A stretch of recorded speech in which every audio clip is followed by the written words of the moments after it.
What's good, y'all? It's your boy Jay today. Watch Stay Fly for the 845. Get your mind ready, get your grind ready. The way you're going to shine when the time's right. You now in tune with Jay's Music Corner, Volume 3, Episode 10, correct? Shit, nigga, I don't know. We have special guest, Ice on the Keys, Yes, straight sir. Chi-Town representative, Yes, sir. co-host, King Vance. How y'all doing tonight? We Perfect, in the, perfect, we in bro. the, we in the. Got my brother on the show. You already know. You already know how we get down. For people that don't know you, where are you from? What do you do? How'd you get inspired to do what you do? I'm from the shy south side or southeast side from the people that's from the shy. It's East like a side different. crazy.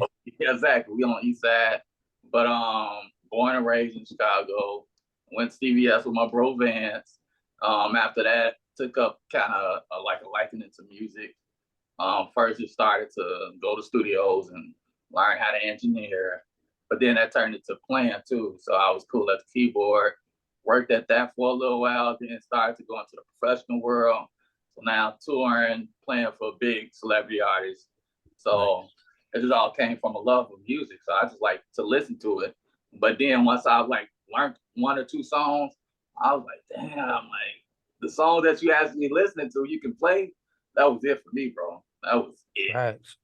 They And don't you understand started, how. Nah, he ain't explaining his real deep love for the music, bro. My man's used to ditch school to Yes, go sir. play the keys at church, wherever. You be like, Josh, where you going, bro? I gotta go play Gotta this play. band real quick. Gotta yeah, play. You already know. I wanted to tell you this because I've always been like in my room, like I got a studio. I've always recorded in my room. And then when I Right. started going outside the studios and I would meet producers, they Yeah. all have that similar background where they played in the church. And like Right. I meet like 4 or 5 dudes, and like every Sunday they're playing the keys at their church on their live. Right. Is there something there that like connects it? Does everybody who's a producer come from like a religious background, do you think? Or Yeah. is it just a coincidence on No, my part? that's about 95, 98%, especially of the professionals. You can't go nowhere without me. Somebody that's playing at a church. Because not only churches like what we grew up in, but churches also now for professionals is a job. So we get paid. They pay us good, well, every week, no matter what, even during the pandemic, they pay us. So now when after you're born somewhere, like when you get older, you can have the opportunity to leave. But then you pick up or something and now you like, oh, so I can basically get a check if I just, do it. And you're already used to coming every Sunday. So Facts. it's like, well, then please, I'm at the church, Yeah, and then how much facts. do after church? So for me, I could be at church like I just was today, play, and then I could leave and tour.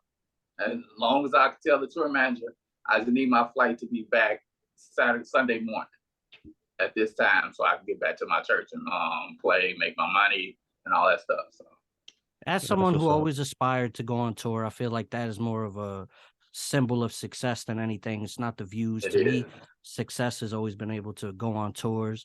Do you have any advice for like newcomers that just go on tour? I heard the eating is terrible. Is there ways to stay healthy?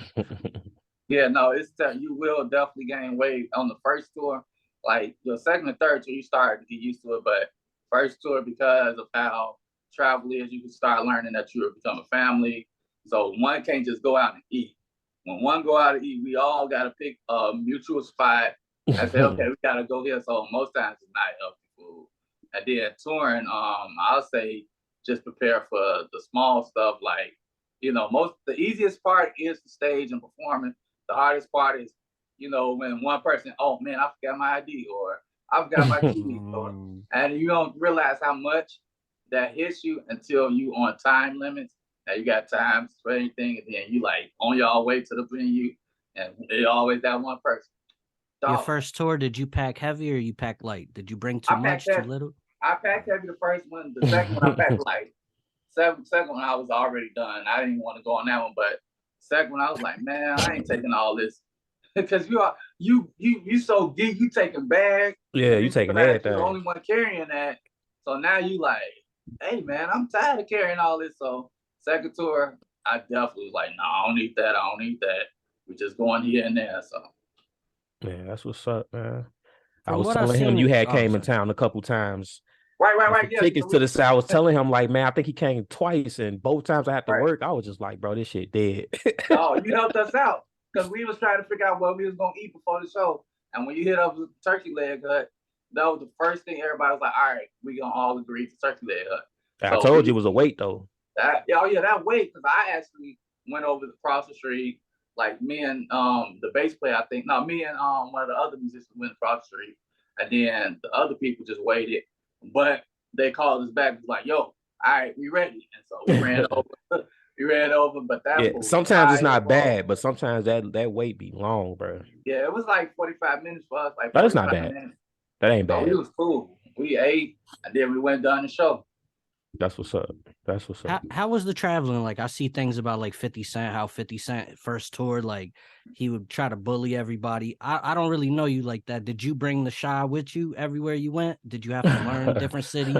We had to bring it in Atlanta because the DJ he kind of set us up to fight. So we was in the middle, we was at King of KODs, and we there's about 20 of us, and he just kept saying Chicago in the building, Chicago, and we kept trying to tell him to stop because we didn't have no exit. Like we had to it was two other crowds, one big crowd, another. So they just kept looking at us and wondering why he kept seeing it. So at that Y'all point, got beef with Atlanta? Is that why? no, he just made it seem like we was better than Atlanta. So all the dancers came to our section. So showing too much love could be a bad thing sometimes. Hell yeah, it can. Yeah, because you from Atlanta. Well, if you from Atlanta, you want your respect. And then some guys from Chicago just come out of nowhere.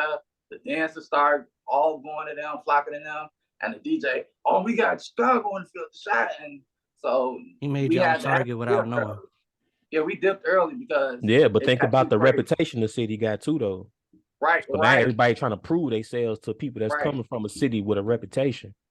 Yeah, so we dipped early. We ended up seeing that it got too bad, that people just stopped dancing and stopped looking at the dance. They just like stared at us. And so we kind of just, Vance, we know how Chicago get down. Oh yeah. Looking without talking without saying oh words. Yeah. Give each other that look. We already know we on. All right, y'all. Let's make our way to that door. We out. So we dipped early. Yeah, I respect that because Biggie told Jay-Z that one time he seen a little trouble outside of like a thing they were gonna go to, and he said, "Y'all gotta go." Right. Me personally, I think, you know what I mean? You got to be smarter, not harder. And I respect that because a lot of people would just tell you, oh, we would have fucked them up. I respect you saying, I'd rather get my chicken and I'm out. You know what I mean?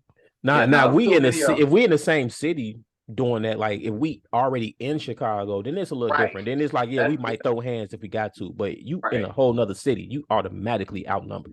Yeah, because that city gonna group up together no matter what. You in their city. They don't like each other. They gonna group up, and we was in between both of the groups, so we was already outnumbered no matter what. And that's what we saw. Like at Chicago, you see that start putting numbers together, and I'm like, there's about 20 on their side, 20 on this side, and only 20 of us. And half of the people drunk.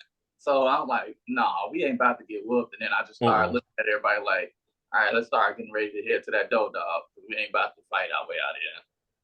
Out of there. Gone. Bro, they didn't even see. The DJ didn't even know we left. We just dipped and we got out that jam, bro. Pull the sprint up front. We gone. Exactly. That's how it was.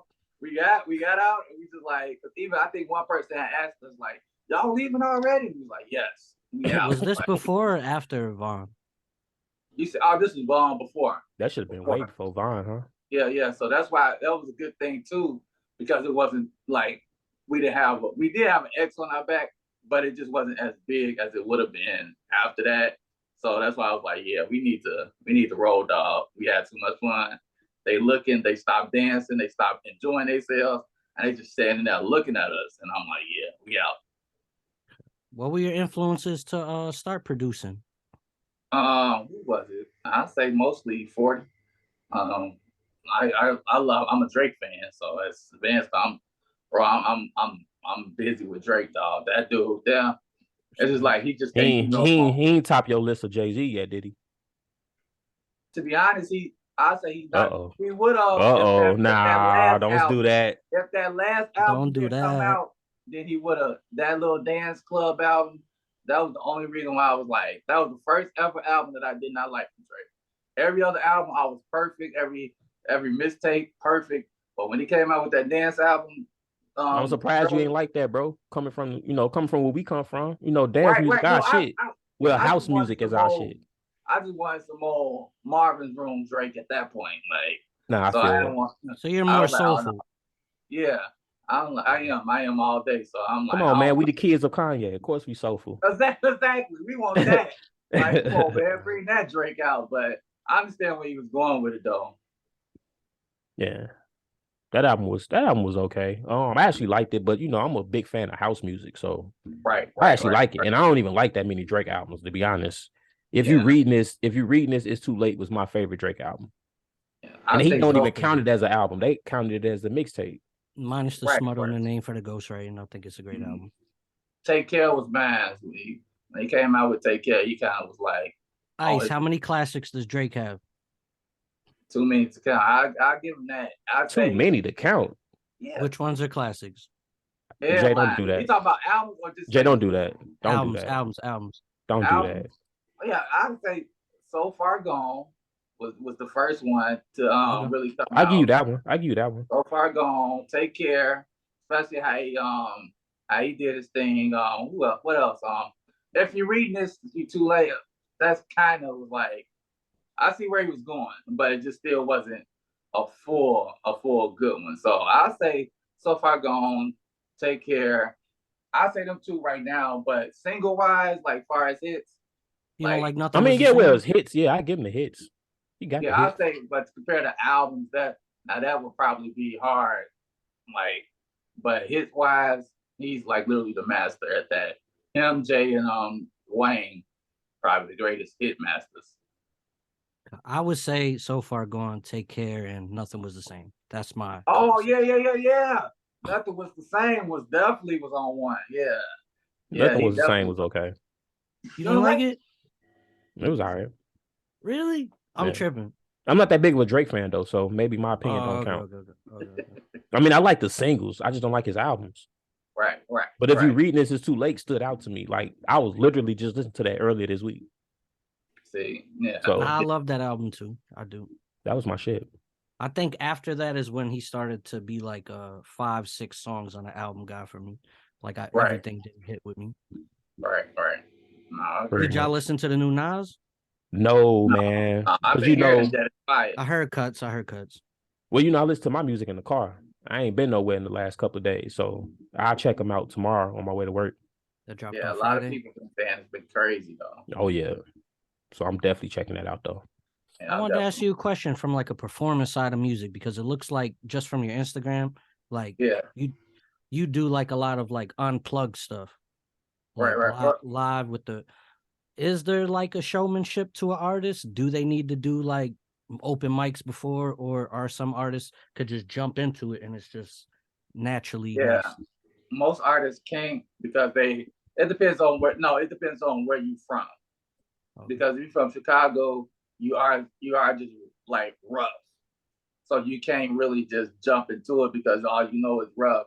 So you won't know like performance, as they call it, like stage presence and all that. So you just come and just, hey, turn that track up, It's a fact.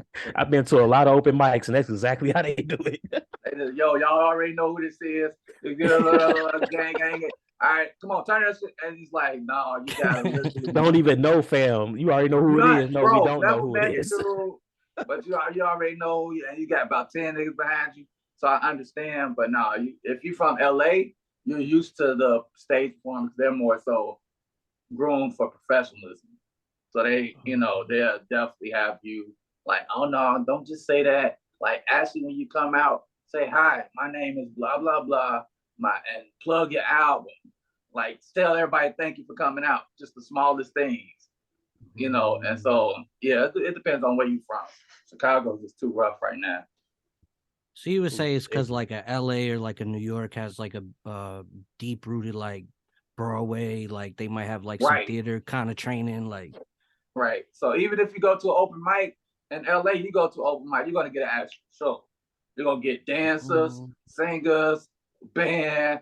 In At Chicago, you open just go mics? get yeah, because they know what it takes. Like it could be probably 25 people in that room, but they coming with outfits, with 2 backup dancers and everything. They come in with a full production, is what we call it. But Chicago, they just need somebody to play their track. So they give the DJ whatever the flash drive. Hey, play track 2. This song is called "Just Killed Your Mama." All right, turn it up. Like nothing about that makes you a artist. It just makes you just like write songs, so they don't know how to, as an artist, get up there and sell their real product. Like in the song, the song be too loud. None of this. You can't hear none of their music. You can't hear none of their lyrics. But the beat is probably dope. But that's it. But you won't, like when you lead that, your main job is to remember what they were saying or go look up for them. You won't really do that. You'll just remember like it was tight, but a real professional make you like after the show, man, let me go look at his album. Let me go look at their stuff. So that's a fact. From you saying that, I just want your opinion on this because I didn't know none of this information. So being from Chicago would be more like you have to have a street element to it. Yeah, because that's what is birthed out of. Like could a fake rapper make it out of Chicago? Yeah, Dirk. You said kind of who? Can like a fake rapper make it out of Chicago? A fake rapper? Yeah. Hell no. I don't think so. Like say Chicago, you're just like really great at music and you just run. No, because Chicago take things too personally. So before you make it, and even if you get a little clout, they coming for you. So you can't be with like other cities, you can't be faking and false flagging. With Chicago, if you do that, get on and try to come back, they own you, bro. They on your ass. Moment you go back and try to come back, then act like you something. It's gonna be somebody that know you and be like, he ain't like that. Right. It's gonna be something. But you gotta he understand ain't like that is took to like another level. Well, it depends though, because everybody don't know you a certain way. You know what I mean? Right. But if majority of the people you do know you not like that, then they gonna try to pull that card. But if you got people in your corner, like, nah, you know what I mean? He get busy when he need to. Right. He might not be like that all day, every day. But if he, you know what I mean? When his back against the wall. You know how to throw hands. Like, he exactly. ain't no punk. Let me add a little context to it. Like say like a Tupac that went to like a Juilliard art school, like, and then became like who he ended as. If it was in Chicago, would it still work? Yeah, well, it just depends on what you claim and when you down there before you get put on. Because people gonna know, like, so if you came in a gang or something, if you Mo, or if you GD, if you BD, if you wasn't claiming that before, don't get on talking about some BD Nation, because people gonna know, like, he went with the BDs, like, and the BDs gonna bounce, and now they gonna look for you. But if you just if you take the gang out of it, like, would it work? Also, if you like me. So I grew up in the hood. I'm neutral. I wasn't like claiming I never did, but I'm never gonna like not, protect myself if I have to. But I can still go around the gangs. They still respect me because we grew up together and they knew that I respected them. So I wasn't gonna go out, time I get on the tour, talking about, man, I'm from Chicago, man. Fuck that. No, bro. Like, that wasn't me. I was like, I'm gonna be who I am today, tomorrow. So now they do. And they still protect me. Like, to this day, they still call and be like, yo, if you need help, if you need some soldiers, call us because, we got your back out there. So that's love. That's a fact. Man, that's real shit. I think a Tupac still would have made it, though, only because right. Okay. When Tupac first came out, a lot of people get it confused. A lot of people only know the Death Row Tupac. Yeah, they don't know. People forget this man been rapping since the early 90s. It ain't just been 96 and then he was gone. So if somebody was rapping some Brenda's and the Baby, they would be fine in Chicago. Yeah, because it's not. Yeah, that's kind of what I meant. Like the poetic thing. It depends on what lane you're. You got to think about it. Chance the Rapper is not a gangster rapper. Right. But he good. Example. Okay. But he good. Right. He can go anywhere in the city. Ain't nobody gonna mess with him. Yeah. Okay, so it's just like if you on that drill shit, talking about some wild shit, then they'll check you. Then. Yeah, because 9 times out of 10, that drill gonna come with you dissing somebody. Right. Exactly. So, and Chicago take everything personal. So at that point, once it gets to the wrong person that loves to instigate, is always the person in the hood in Chicago that would instigate it more to make, even if you weren't talking, they're just, man, you heard what he do? Man, bro. So by the time dude get back to come see his family, or just because most times they don't move out to LA quickly. So they come back to, try to prove that they cool.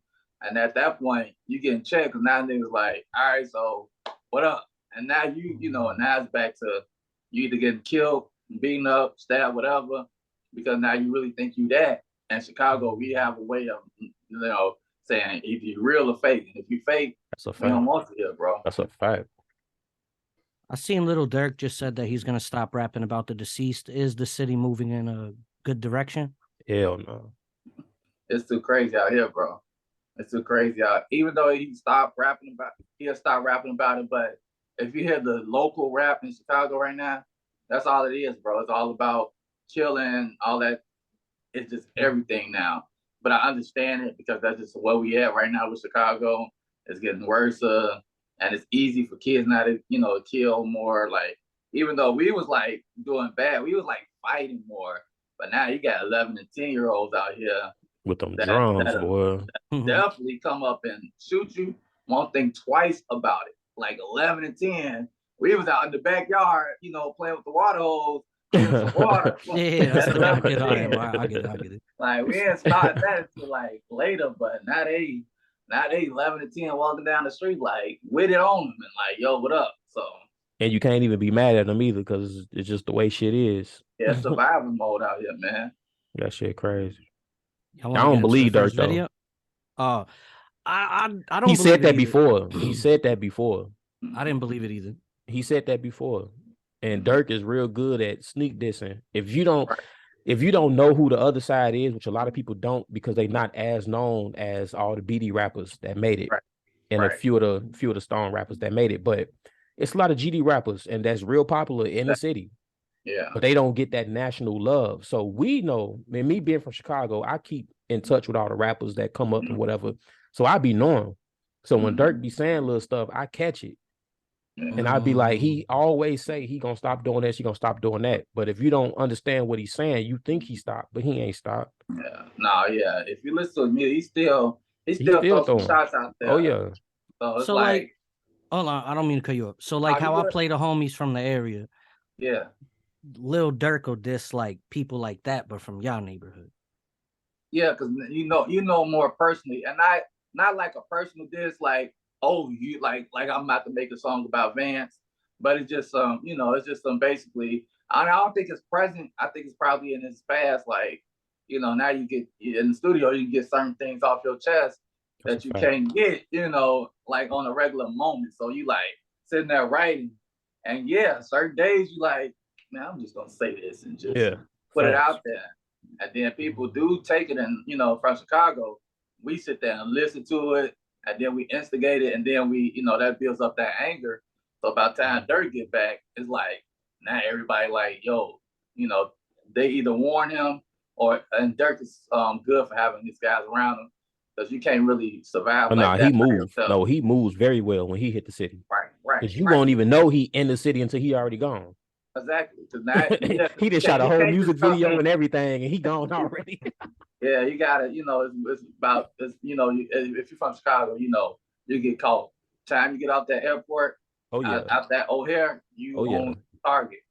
People are already looking at you, and they know who you are. And then some of them that don't even have to have a beef with Durk. They just mad because he made it, and we still, survived it. That's so true. It's like they don't even know Durk. He never said nothing about him, but they see him smiling with them chains and all this stuff, his entourage. So yeah, it's Chi-Town at that point. But a lot of it's not as innocent as I would think it is. Like, it's more you're throwing fuel at the fire, and then somebody just catches you. That's all it is. That's a fact. So you gotta know when you come in, like your route, where you going. You can't stop and play, because if you do, you ain't gonna make it out. You ain't gonna make it out. Hey, how many times I've been to the city and people still ain't seen me? right. And they be like, man, you coming to the hood? I'd be like, hell no, you got to come to where I'm at, bro. I ain't coming out there. I take a picture, keep it moving, bro. That's the first thing, because Chicago really do talk and really wait for you to, to be around in a certain spot, just so they can do something, or they can get a little bragging range, because it is a bragging range if you, from the city, and you hit up Durk. it's a bragging rate at that point, then, but that's why you just got to be smooth like he is. He's smooth. He know how to move in and out that joint and know how to not be in certain places at certain times. Because you won't make it out if that's the case. That's a fact. With a lot of rappers getting killed, I move the same way Vance does. Like, I post pictures 3 days later. Me too. I'm not famous like them. We're not famous like them. Why do you think they don't move like this? And we do. Because I think it's in their ear. Most of them too. Well, at that point, it depends on how successful they are. They too prideful. It's almost like what was that? Our American Gangster. Like when Frank Lucas got that, like now I'm the man, and dude's like, no, you're still a target, bro. Like people still shooting at you, like, and he like, yeah, you gotta leave. Like everybody was telling him like, leave, quit, and he like, no, bro, I ain't going nowhere. Like this is my city, and so that's how they get until it's like somebody a catch me if you can mentality kind of. They get comfortable. Right. They get comfortable. Right, because you done got this whole I'm untouchable, so it's like until somebody touch you, then that's when you start like, dang, like, and you don't want them to touch you the wrong way where you die. Sometimes it's like that where you just get too prideful and walk around. My bro in elementary school, he got killed like that, and I didn't even know until like after high school. I had just looked for him on Facebook, and then my guy was like, the dude came and ran up to him, put a gun to his head, and my guy just told him like, yo, you about to kill me, bro, because ain't nobody gonna touch me, and shot him right there and killed him. You remember Orlando? Rest in peace. Yeah, I remember tall Orlando. Yeah, he got shot sitting in his car. All right. This was years ago. Dang. He got shot sitting in the car with his brother. Him and his brother were sitting in the car. His brother, they shot his brother in the ass, but because his brother was getting out the car when they started shooting. His brother got out, but he got hit. But they shot Orlando in the head, bro. Yeah, I don't even sit in my car no more. Like even because I get to rehearsals early. So I used to like get to rehearsals and take a nap. I don't do that. I remember I told the owner of the rehearsal spot, because he was like, man, you get here super early. And I was like, yeah, I'm coming to take a nap. And he was like, you can do it in your car. And then I looked at him like, you know what, yeah, right. Yeah, everybody doing something. Yeah, he was like, oh yeah. He's like, yeah, you're right. He's like, there's a couch up in there, and I'll let you know when the artists get here. So it's like that where we can't even take a nap in our car or just sit around, because it is. You take a nap, you wake up, somebody killing you, man. You ain't waking up. With your touring experience and going to other cities, do you feel like you have a form of PTSD the way you move, even in like a little town city? Yeah, I'm my band members and artists and them, they'll tell you it does come out. Certain times I get either paranoid or just just stuff where the normal person will enjoy it, and I'll just be sitting there like, oh. What do it look like? Y'all been watching dude the whole time? And it's just stuff like that where I realize like, okay, it's not normal, where I can't even enjoy certain things because I'm like, all right, first of all, let me scan the room before I enjoy it and let my guard down. Let me see which one looking like they might try something. That's a fact. Instead of just going in there like, hey, yeah. No, like, all right, that dude right there, he definitely looking like he might try something. So that's definitely it's a habit. It's a habit. Right. If you're from Chicago, you develop that. By the time you get into dope, it becomes natural to you to just like, all right, before I have fun and let loose, I'm going to check out before I'm not just going to come in no place and let loose. That's a fact. Charlemagne the God is in this like big therapy thing. And are you open-minded to stuff like that? Or you don't feel like it's that bad? No, I know it's that bad. I just don't know what to say. So that's the only reason why I never went to therapy. It's like, I'm not going to be crying on no couch. So that's all that. Like, no, but I know I need it, but I just wouldn't know what to say. Like, I was looking at like, all right, so what we going to talk about? Like, no, I'm not going to be crying. Yeah, that's a fact. I wouldn't even know where to start. Right. Well, like, okay, it all started in first grade. I didn't seen too much. I didn't done a little, but I seen too much, and I don't even know. I wouldn't even know where to start. Right. You can say I didn't see. Yeah, the first time I saw somebody get shot was 6 years old, dog. And actually, the first 3 friends I ever had in life, they all in jail for murder, bro. Life. They got life. So it's like that. So they are probably 2 of them had children. I see their children still, and I'll be like, dang, y'all will never see y'all again.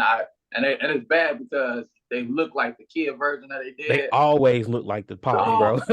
that's what the PTSD come in at. You looking at them like, I'm not even playing with you. I'm playing with your dead. Like, that's a fact. This is like it makes you think about like, dang, like, and now you want to make sure you protect them because now you like, dang, if they did grow up looking like that, then come on, man. So that's a fact. Like that.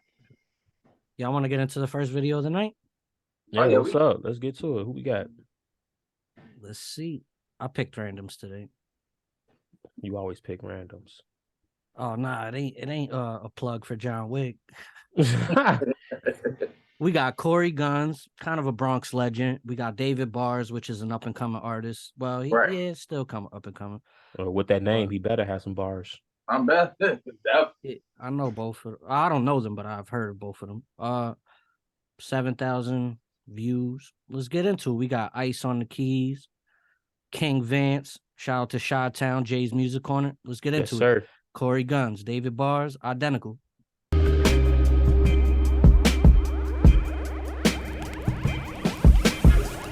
Everybody know my name. If they don't know who I be, nigga, you gon' learn today. Being broken, being dead is identical to me. Being broken, being dead is identical to me. Being broken, being dead is identical to me. Being broken, being dead is identical to me. I've been dealing with the pressure. Had to learn to keep a balance. Everybody want progression, but don't nobody want the challenge. Young niggas cap like they got it. Old niggas say they had it. Ain't no difference if I get it or I don't. I still rob you for your paddock. Got me with the static, got an automatic. All my niggas with it, shit be like a habit. I be getting fresh in all the different fabrics. Had to raise the bar up, I don't deal with average. Been about it, I'm a savage. Word to mommy, I'm established. I be shining with no jury on. I don't even need the carrots. I run the town like I'm the sheriff. They was hating that flourish. Treat the game like it's a marriage. Ain't no way they could compare us. I understand why niggas fear us. There's levels to it, they ain't near us. I guarantee these niggas hear us. We gon' be nice 100 years. 100 years more. Running it all. Come from the bottom, was hugging the floor. Knew I would get it, I knew I would win. They ain't one let me in, now I'm up in the door. My hustle galore, don't fuck with the law. Be smuggling raw, but nothing for sure. Nobody perfect, but this shit is perfect. We wrote it a cursive, it's David and Cole, nigga. Everybody know my name. If they don't know who I be, nigga, you gon' learn today. Being broken, being dead is identical to me. Being broken, being dead is identical to me. Being broken, being dead is identical to me. Being broken, being dead is identical to me. Being broken, being dead is identical to me. Being broken, being dead is identical to me. This blunt I just rolled up is too chemical for me. The dealer went and got something clinical for me. I don't hear these niggas, they too subliminal for me. The scopes or the roaches keep their tentacles from me. It's like all I see is green, cause I'm making every move. Mommy rolling me my weed while we watching Cherry Moon. Business first and she get pleased right there in that very room. My heathens don't call it even until y'all get every. Don't confuse my wisdom with some shit that gets you in the prism. Bitch, don't let the rhythm get you twisted like some lism. I wish him nothing but success, and that's all I could give him on the money mission. But the prison ain't my type of system. My life expensive, to make the night is hypertensive. Can't even wrong or right with these niggas, they bite the dentist. I got the power to spark the mind who brings sight to vision, and use the memories of my loss to enlighten the living. Nigga, everybody know my name. If they don't know who I be, nigga, you gon' learn today. Being broken, being dead is identical to me. Being broken, being dead is identical to me. Being broken, being dead is identical to me. Being broken, being dead is identical to me. Being broken, being dead is identical to me. Being broken, being dead is identical to me.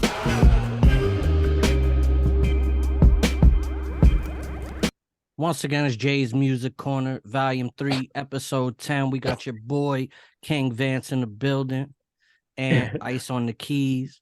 What'd y'all think of that? I like the bars more, the other dude more than Corey. So I think the other dude was definitely, and then the hook was like, all right, yeah, the hook was like, it was just, is being broken dead identical to you? Because it's not to me. No, because if I'm alive and I'm broke, I didn't relate to that. I'm gonna get that bread if I'm alive. So, even if I'm broke, we all been broke before, but I ain't never equate that to death. Like, no, I definitely gonna get that bag if I'm still alive right now. Yeah, I get what he was saying with it, but yeah, nah. The hook was just it's too boring. Like Corey don't have an exciting voice. So to have him on the hook and chanting the same thing over and over again, it kind of made the songs like it was dragging. Yeah, like I mess with the verses. A New York perspective is probably because he's like kind of a New York legend in a way. Yeah. So he is. He's been doing it for a minute. He's like, yo, I got the song with him. It's gonna get me clout out here. That's how I looked at it. Yeah, but he could have did the hook himself. He just got the verse. Because Corey is just, like I say, he's not an exciting rapper. He's not somebody that when he rap, his voice grabs your attention like a Busta Rhymes or a Ludacris. You know what I mean? Like, it doesn't just draw you in. So to have him on the hook and then he's constantly repeating the same thing is kind of like, all right, when it's going to end. Sounds lazy. Yeah, lazy as hell. It definitely sounded like a lazy hook, like in the studio, like kind of just, I'm just going to record this just for now. And then basically just loop it. So yeah, it never went back to fix it. Yeah. Like, you know what? No, let's leave. Man, I put it out like that. So. That's a fact. That's why I was laughing when we came back, because I'm looking at Josh's face and I'm just like, he ain't digging that shit. Yeah, because it was the hook that kind of got me to where it's like, all right, like there's nothing about it that makes it like I'll always say like a Drake hook, where the Drake hook becomes so much famous where you remember the song. You remember all his hooks because it's just how it is. Wayne, same way. Wayne, all his hooks is like, all right. Like even Cash Money used to use that for him. Like that was like kind of his little thing at first was, are you gonna be like that little hook guy or the little end to, to make the song memorable? But that last hook that he just used is just like, yeah, all right, bro, we cool. Production side of the things, what'd you think? That might have just been New York style, because I don't want to say it was trash, but it's probably I know, because in New York you can say that. I know, like I don't know who produced it. Yeah, Jay-Z's like that. Like he won't do certain songs if I don't have that New York swing. So I'm like, that's probably just New York in the Bronx area or something like that. Like for them, they probably like, oh yeah, this is it. But for us, we just looking like that. I don't see that more soulful.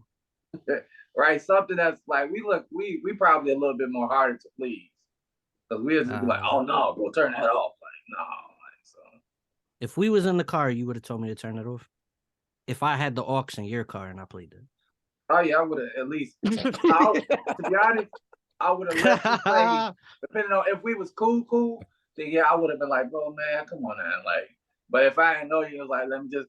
Then yeah, I'll let you play it in my mouth. Like that is trash, dog.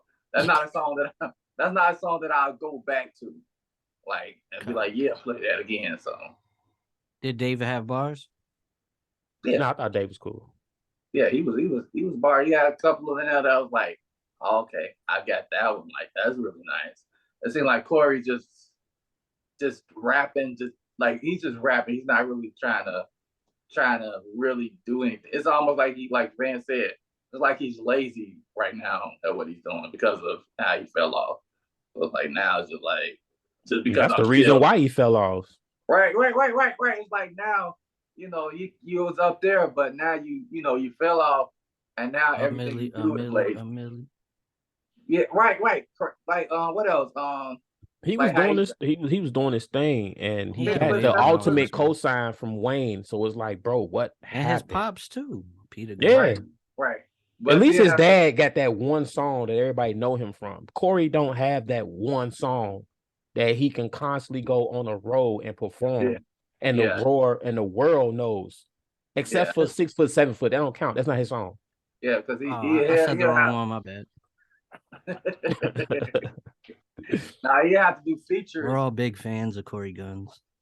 Yeah, no, that's a fact. I always thought he was dope. Yeah, you as a producer, and you got shoved into the engineering thing. Right. What do you look for in an artist, like first studio session, and they rap? What are like the keys to success and the don'ts, like the do's and don'ts for you? I mostly try to see if with any artists I work with, it's just how transparent they can be. Like especially because I remember I was working with one artist. one rapper, and I know where he's from. He's from like the Highland, Indiana, but he got in there talking like he from the low ends.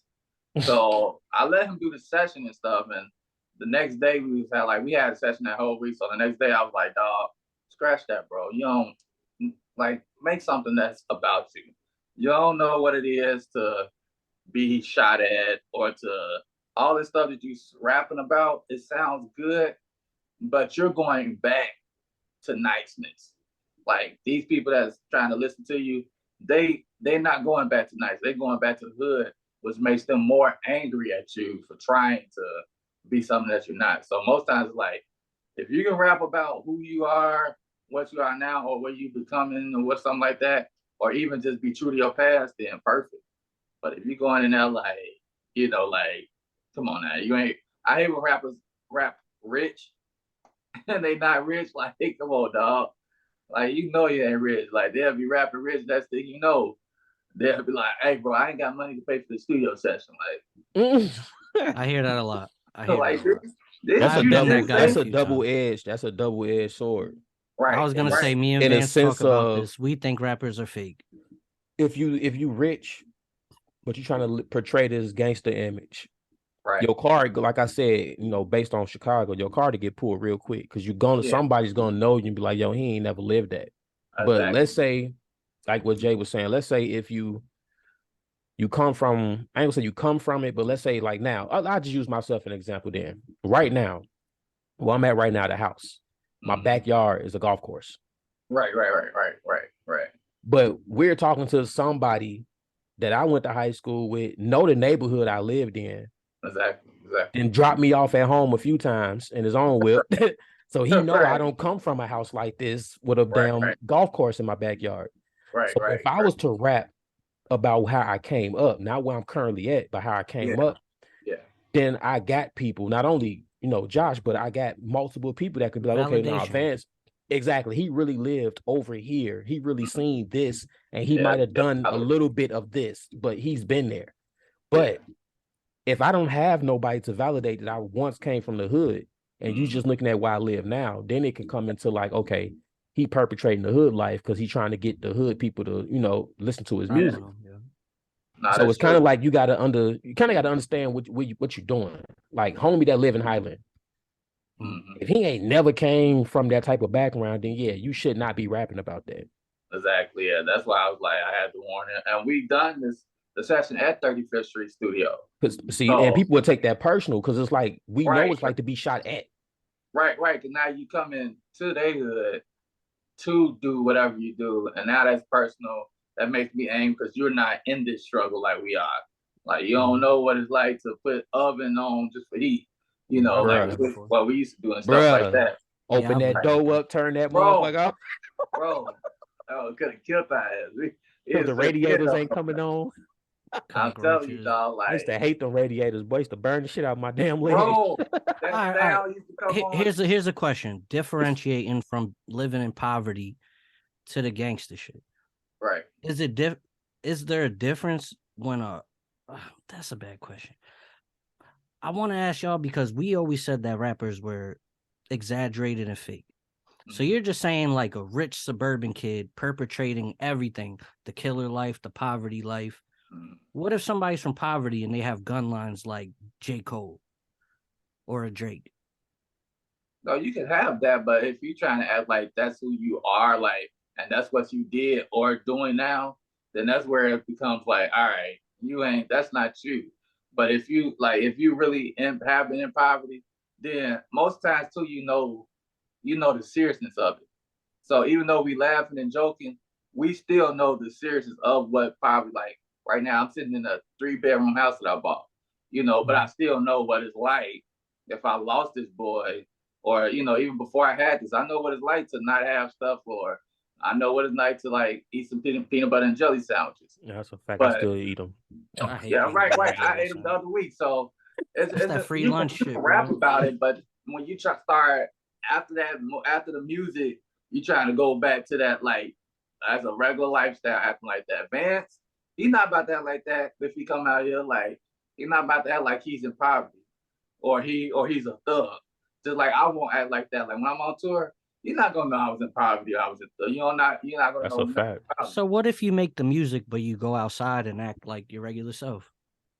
Then that's you. Then that's more valid, because now it's like, okay, you're just entertaining. You just But when you start doing that, making the music, leaving there, and then being on Instagram with guns and all that, like, dog, you ain't got that life. But let's not get it confused though. J. Cole actually come from that too. Right, Yeah, right. J. Cole just ain't the type of rapper to glorify it. When you gotta listen to the difference of when he speak on it versus when somebody else speak on it. Right. Because he's telling you the story. He's telling you the story.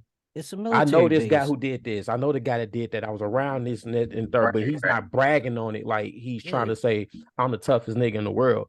He's just telling you my experience. Well, he's telling you his experience from his eyes of how he did it, of how he maneuvered through that shit. So they got different perspectives on how they go through it. They always build military bases in the hood. So Fayetteville, that's a military community. Our high school was it used to be a military building. Yeah. Yeah, that's why it's so damn big. Yeah, right. So you still can get it when you be over there in our high school. Like, yeah, this was not just a regular school. Like, bro, gave us 4 minutes to class, bro. To go from one side to the other side, like, bro, fam, this is a 10-minute walk. It was like a college campus. It was actually. It's like a small college. Yeah, yearbook was like this. Yeah, dog. Well, it started off like that, but by the time we graduated, it was kind of small. We didn't care at that point. By the time you get to junior, senior, you like literally, it's just like you just walking through it and just making sure you get out of that, boy. So that's all it is on the CDS. I ain't gonna lie, freshman year I was hauling ass to class, boy. But that only lasted about a few months though. After a few months, I was like, man, fuck that shit. That lasted for me like a week, and then I was like, you know what? Oh, that's what it was. A couple of people from the hood had went there senior year. They senior year when my freshman, so they started telling me like, bro, calm down, like. And then I started going on an Anthony wing with them, and I met this little chick that was in plastics. Yeah. And I started dipping to see her. So, man, that was a wild time, man. Hey, I wore the gold shirt for like 2 days. I ain't wear that shit again. Bro, that was the first thing they told me. My brother even told me that. He's like, don't wear that gold, bro. I made that mistake freshman year. I wore that gold shirt for like a week. I want to say like 2 or 3 days out that first week. I ain't wear it again. It was all white tees after that. Fuck that. So for the people that don't know nothing about Chicago, what is that gold shirt? That was our school colors. Oh yeah, that's a school. That's not in Chicago. But we had 3 colors to choose from: white, blue, and gold. The gold was always to prove like we didn't. That's my school colors too. The gold means you're a freshie. That's weird. You're a freshie, and they'll beat you up. Like they'll really hurt you. Because only the freshmen wore the colors. Everybody else already knew better. If you were sophomore, junior, senior, you was not wearing them colors. So if you saw a gold shirt, you knew it was a freshman. Yeah, so blue and gold. That's cool. That's cool. Yeah, so it was like it was a giveaway. But as a freshman, you think I'm about to kill the game because I'm coming in with the gold. And they just looking at you like, oh yeah, we got one. You'll never want to hear them words when you're walking down the hall. We got one. That's when you say we got one. Either you start running out or you start preparing to fight. What's your school mascot though? What's your school mascot? Cavalier. I forgot. I think it was like a nigga on a horse or some shit. I don't know. Right. Oh, okay. Yeah, we was the Cavaliers though. We was the Cavaliers. They say Young Ma is pregnant now. Is Kodak Black the father? Man, I don't even know, dog. I don't even know. Probably. Not probably. Hey, some things just don't need to make the headlines, bro. I be thinking about that too. Like, man, people really like post your life once you in a certain level. Like, they be like, yeah, they just went down the street today. Like, you next. Dog, you next. Don't do that one. Yeah. I'll give it 3 days. Give it 3 days, man. You know, Chicago niggas gonna do that too quick. Man, they be wanting to know everything. I don't even know where that rumor came from. Somebody photoshopped her picture and it went viral, and next thing you know, she's pregnant. Like, come on, man. This young. It's not real? Hell no. That was a Photoshop picture, bro. I'm a bad journalist. So she would have addressed that. That's why she ain't saying nothing. She like, man, get that bullshit out of here. I'd be absolutely shocked if that was some real shit, but that was a Photoshop picture. For a fact, though. Yeah, no, it was a Photoshop picture. Gucci Mane drops his artist for not performing at Takeover's tribute. We spoke about it briefly earlier. How do y'all feel about that? I feel like it was a front. But no, I feel like it came from a real place, but a real place from Gucci heart. But then you got to realize too, you can't make people feel sympathy, and feel like one of them dudes said something. I forgot which rapper it was, but somebody had died, and somebody was like, "How do you feel about it?" He's like, "I don't know, buddy." So I don't feel no certain thing. and everybody, hey, that's real though. But it's true. That's real though. You just gotta know just because everybody jumping on the bandwagon. I get it. That's real though. I mean, you can't feel nothing for nobody you don't know or you're not a fan of. For me, that whole Gucci situation, like I was telling you earlier, bro, when we was texting, it was more so that it wasn't that he didn't want to perform at Takeoff's funeral. He was saying that, Houston right now, because another rapper had died. Right. Another rapper had died out here. So he was like, nah, that's too much. Like, I ain't performing in Houston.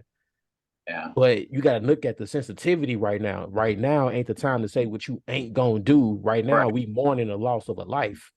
That was on some bullshit. Right. So Gucci looking at it like, bro, you a new artist, you doing too much, bro. You need to be trying to get booked any way you can get booked. Like, I got to make my money off you, fam. Exactly. And if you ain't gonna do no shows in Houston, then you pretty much need to go on somewhere. So he gave him the boot. Like, nah, bro, you out. Like, Is he allowed to value? Is he allowed to value his life? He is, but I don't think he should have said it the way he said it. He should just been like, man, as a new artist, it's woof. Now I bet you that personally, because when we went overseas for tour, we went to the Middle East. So hell no. So I ain't gonna lie, half of the band, including me, was like, when we first got the call for it, they're like, y'all gonna spend about 2 weeks over there. And half of the band was like, we ain't going because that's where I've been to the Middle East. I understand. I've been there before. But business wise, it's supposed to be like you have to go. It's touring out overseas, so that's a good resume. And at the end of the day, your stuff is already paid for, so you ain't got no choice. One person backed up at the last minute, and we went over there, dog. We was scared as it. I ain't gonna lie, I was probably so scared. When I got off the ground and I'm looking like, oh my God, but they treated us so dope. We had security every 24 hours. We never went nowhere in that place without security. We saw some places that probably, and then the funny thing was they was laughing at us because we finally got brothers and sisters over there. Like, we was like, got cool after the show. They came back to our hotel and partied with us. But they was laughing at us like, y'all really thought it was dangerous over here? And we was like, yeah, like from the news. We were like, man, I was like, man, I thought y'all was gonna blow us up or something. And everybody, nah, why would we do that? And I'm like, the news. And so then they told us like they news don't really report bad things over there. Do you mind telling us where you went, or you want to keep? Yeah, Doha, caught the Doha. So that's like right next to Abu Dhabi. So Qatar is over there, and I still got, to this day, they still hit me up. I got pictures, videos. I felt like a star. Wrote the red carpet, signed autographs. Hell yeah, that's what's up. That's what's up. But then the dude was mad that stayed because he was like, dude, I should have went, bro. And I was like, bro, it's a part. So he never got that job back because that was his job, and he lost his job that day for being, But I understand at that point you value your life. Like, man, if I go over there, it's 9 times out of 10 they can torture us, they can, kill us, do all kind of stuff. Yeah, ain't back in the day, people don't like Americans. You feel me? Yeah, so you get the. I hear that a lot too. You get the freedom of choice, but it's just about the consequences after your choice that you made. So his consequences his choice made him to like, all right, well, we can't use him now. If we get to another overseas trip, and we just have to end up firing him. Damn. That's crazy. Redman and Method Man confirmed there's an extended version of the Rock Wallet. Used to be in a lot of games, Street Hoops, NBA Streets. Y'all would be excited to hear an extended version of that? Yeah, it always seemed like it was short or cut off. Yeah, I love Method Red. Like, to me, they back when we was growing up. So that's a fact. It's like even when I play for artists like legends back in our day, I get more excited than playing for the new artists. Not saying like, all right, business wise, I love all artists. So, but they start, but the new artists start saying we ain't gonna book him no more. So, but it's something when you playing music that you literally was growing up to in the living room or something, watching on the box, MTV and stuff. You like, that's facts. Now you get to play it. Like when we toured with Twista, that was probably like I almost cried. Like, man, I already know that's a legend right there, baby. Exactly, like that's a legend right there. And I was telling some people about it, and some people would be like, "Who?" And I'm like, "Are you kidding me?" Nah, don't tell me they from Chicago saying that. No, it was always out of town. Everybody. Oh, okay. Yeah, a lot of out of town people don't know who Twista is, bro. Really? Yeah, I was like, believe it or not, a lot of people in Houston didn't know who Do or Die was, and that fucked me up because they were signed to Rap A Lot, which is Jay Prince's label. Right. And I'm like, how the hell y'all don't know who that is? It's just a new generation, but like Meth and Red, like if I got a call to play for them, I would drop everything that I'm doing to go play for them. Like, unless it was one of the artists that I'm working with now. But if I didn't have nothing, I was free. I would literally drop everything, no hesitation in my body. Like, I get to play for Med and Ref.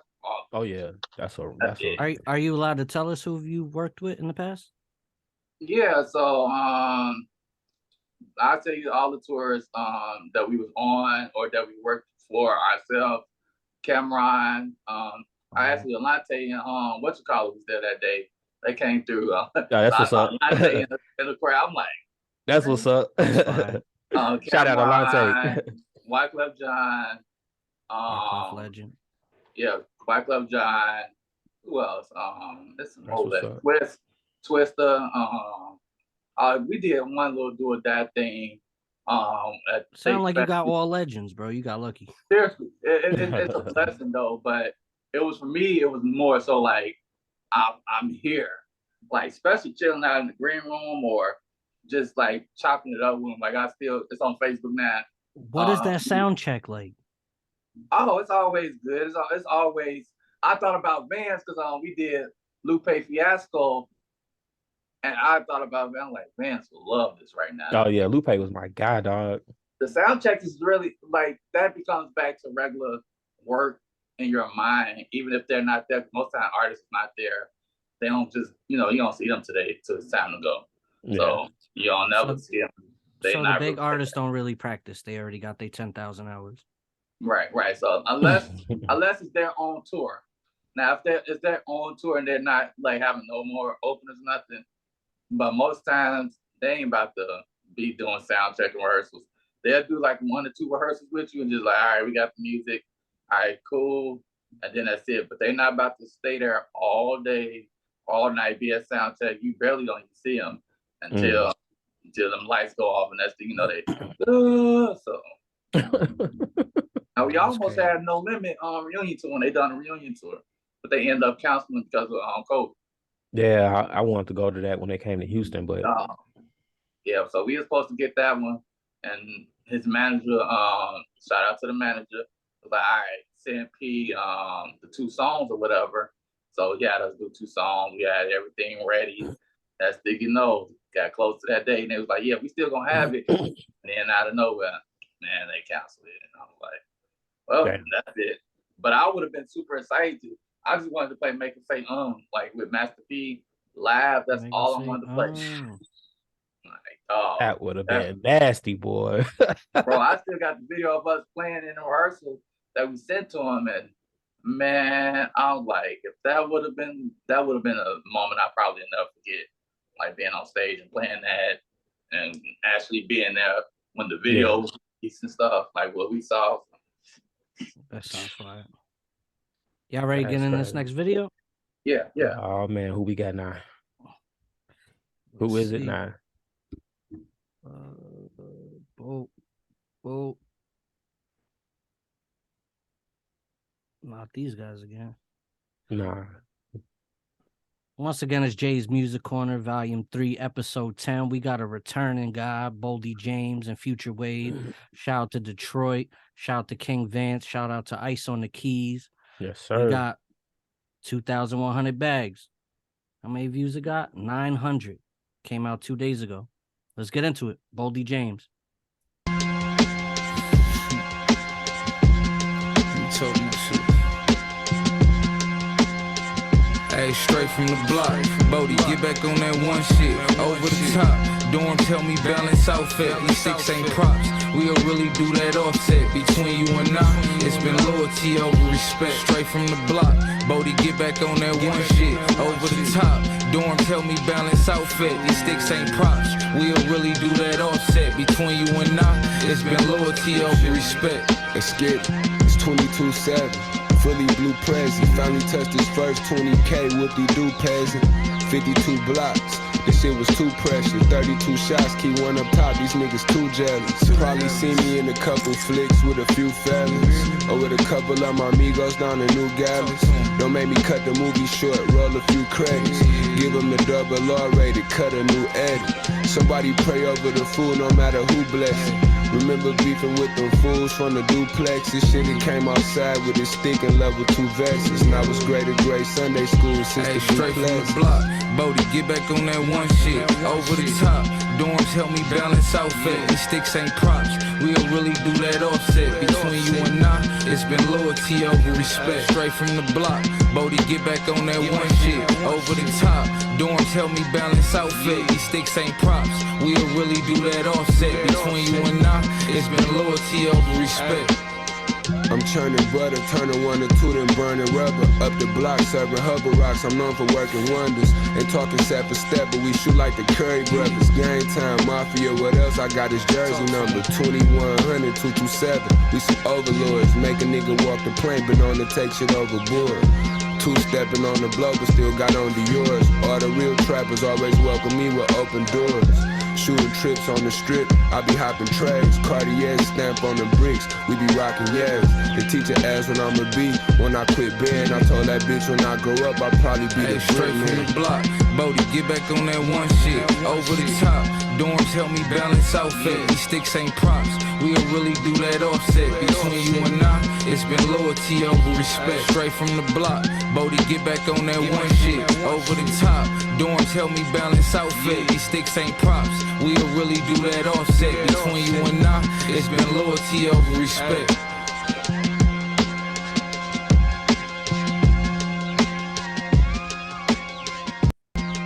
Once again, it's your boy Jay today. Why stay fly for the 845. Get your mind ready, get your grind ready. The way you're gonna shine when the time's right. We got co-host King Vance in the building with special guest Ice on the keys. What did y'all think of that? First and foremost, how the fuck we just lose to the Lions by 1 point, dog?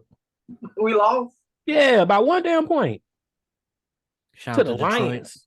We're never gonna be a great team until we get O-line, dog. That O-line is horrible.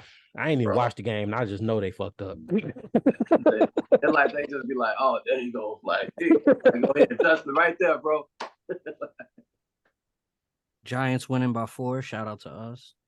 Man, fuck y'all. That's Chicago for you. Hey. Nah, that song was it was cool. Yeah. It was cool. Yeah, it was cool. It was cool. I liked the hook a little.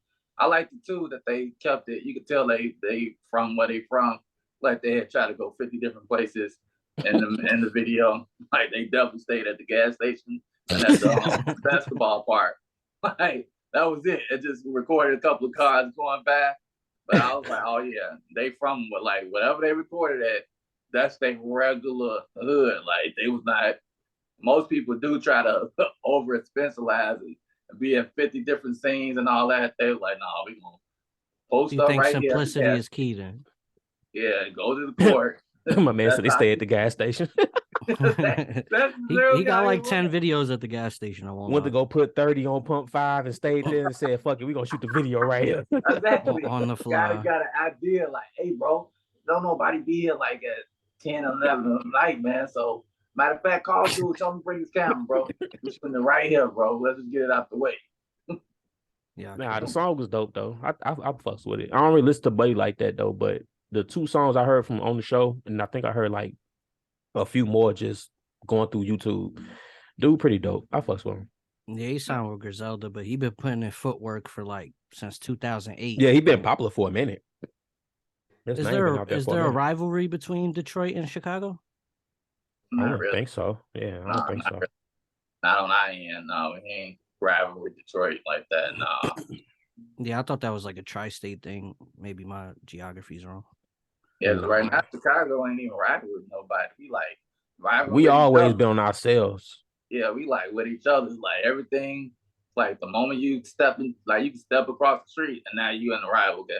You know, stuff like that. Like, all right, don't like we call it busy streets out here, so you can't go past the busy street. Like the city is too, and we too involved with ourselves to be worried about anybody else. Right, that's exactly why other gangs can't get into our city.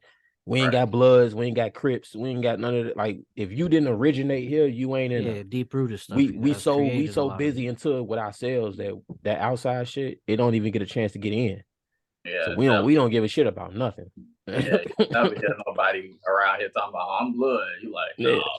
Bro, I had a whole argument with one of my sister's ex-boyfriends because he was trying to tell me his blood's in the city. I said, fam, I'm born and raised there, dog. Exactly. How you gonna tell me what's in my city, nigga? I know what's there. Exactly. He don't do none of that here. Fam was tripping. Yeah, around here, that's kind of what you hear about. But I don't know, y'all gang level is like a different level of gang. I feel like we get like the little sprinkle of it. You know what I mean? Yeah, it don't need to be, but they definitely go overboard with shit. They take it too far. They ready to die for this mug. Nah, the city is too beautiful for that though. You know what I mean? Like Chicago is a beautiful city. So dope. Like, cause when I was growing up, I used to always say I always stay in my hood and like live there for the rest of my life. And of course, when I got older, I'm like, nah. Cause I remember I ain't never want to leave one day, and my friend was like, bro, why don't you just move back to the hood? And I was like, nigga, no, like, no, you know what we was doing? Like, we older now. We too old to be still kicking it where we live. Like, I can't even imagine like the mental space of going back there and living back there. Like, no, it's too much. And in the hoods, everything is talk. So before you there for less than an hour, people already saying, oh, Vance back. And now you like, let me get on out of this jam before they start thinking about something that happened 10, 15 years ago. That's a fact. I mean, it's been plenty of times I always said I wouldn't even move out of the city. And shit, I've been gone about 10, 11 years. Yeah, that's why I'm not in Chicago, bro. That's why I'm in Indiana. I had a fan question. As a fan, I used to listen to the LEP Bogus Boys a lot. What do they mean to the city? You go ahead with that one, Vance. Certain areas of the city, they're, they consider legends. They consider, I put it this way, they're considered Chicago legends to a certain extent. It's kind of like, I don't know if you heard of them, but they're kind of like, what was that group Young Buck used to be part of? Not the junior Young Buck, but you know what I'm talking about. The dude that was always with Twister, he was part of a group. It was three of them. It was a dude and a female. I can't think of their damn name. What was their name? What was that group name? It's gonna piss me off because I'm gonna think of it as soon as we start recording. But it's kind of like them. They not as known as far as the rest of the world, but from the city, you know what I mean? Like it's kind of even with Do or Die, right? Mm-hmm. They're known outside of the city, outside of the state, but not too many people mention Do or Die. How many people mention them? Like as far as groups. Well, you might be in tune though. Like LEP Bogus Boys. Not too many people know who the hell they are. Mm-hmm. Unless you from the city. You know what I mean? I didn't know that. Not too many people know who they are. You know what I mean? You ask a random person on the street how you feel about the LEP Bogus Boys. They gonna look at you like, who the fuck is that? Oh, I thought they was like super big with the drama tape, squashing between Game and Dirt. To me, they're big. To me, if I was to ever run into them on the street, I ain't even gonna lie, I'm a fan the fuck out. Like, oh shit, what's up? You know what I mean? G Count, you know what I mean? Like, what's going on? Because right now he the only one holding it down.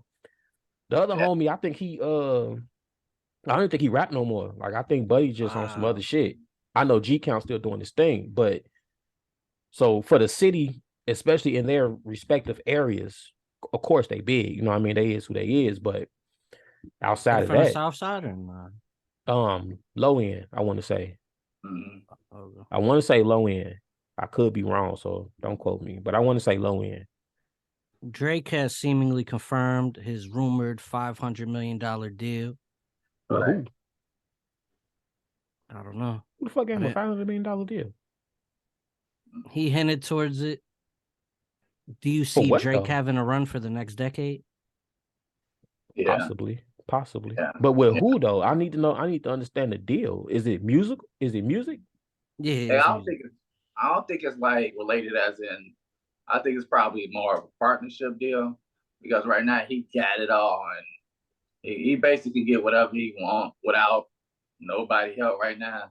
So it's probably just to help his label, OVO. So OVO XO is probably something like that where it helps his label more than it helps him as an artist because right now whatever he put out, the world will always gravitate. He's saying that the new album that him and 21 Savage just did is under his new record deal that is worth $500 million. Damn. So yeah, also that's what. Okay, so that's probably how he got back in and pay on that too, instead Universal. of putting out as an artist and having to pay 21 Savage as an artist. So they just basically had somebody else, give them the bread, and of course they know they're gonna sell it. Sell that. They did pretty good on that first week too. They did what 411,000. Yeah, I checked out the album. That's unheard of nowadays. Yeah, especially now where it's at now. It's like, but that was smart of them too to like, all right, we gonna sell whatever we put out. Like that's gonna sell. People gonna automatically, that's a fact. How'd y'all feel about that album? I like it. I actually like it, to be honest. It was cool. I wish I heard more 21, but it was cool.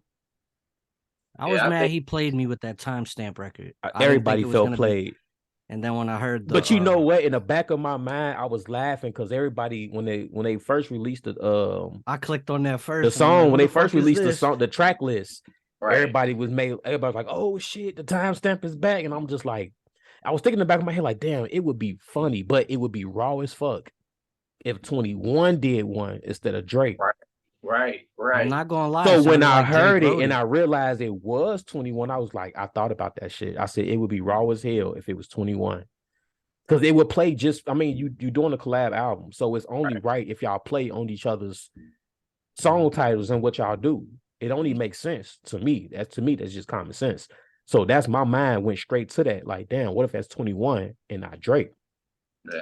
So when everybody was listening to the album, I was still at work. So everybody hitting me up, including Jay. Everybody hitting me up like, "Yo, you heard the album?" I'm like, "Man, I'm about to in a minute, bro. I'm leaving work right now." That was drunk Jay. No, but everybody kept saying it like, "Yo, we got played, this, that, and the third." And when people said they got played, they didn't say 21 was doing the song. You was the only one that told me 21 did the song. Everybody else was just like, "Yo, I feel played." And I'm like, "Damn, what happened?" So as soon as I got in the whip, I went straight to that song. I usually play the shit in order. I went straight to the song and I was like, it was 21. But I think he did good. Can you tell me if I'm tripping? I felt like either he listened to a lot of timestamp records or Drake helped him write that record.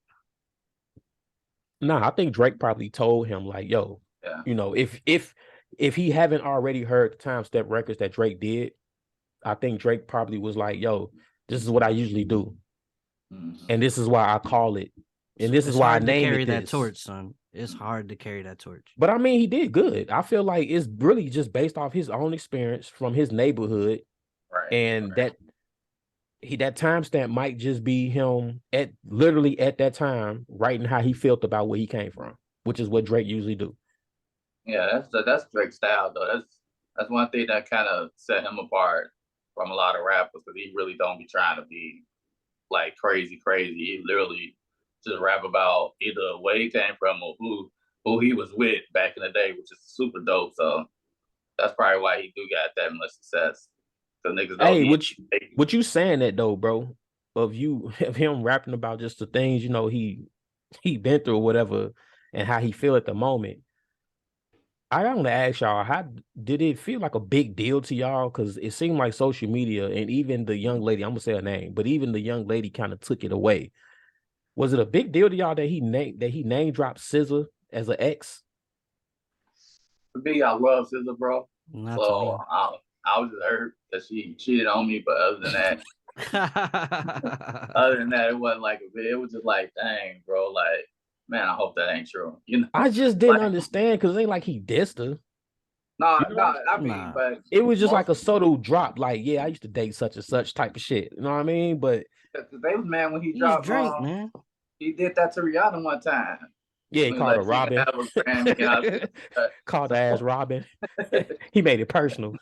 Yeah, y'all call her Riri. Y'all call her Robin.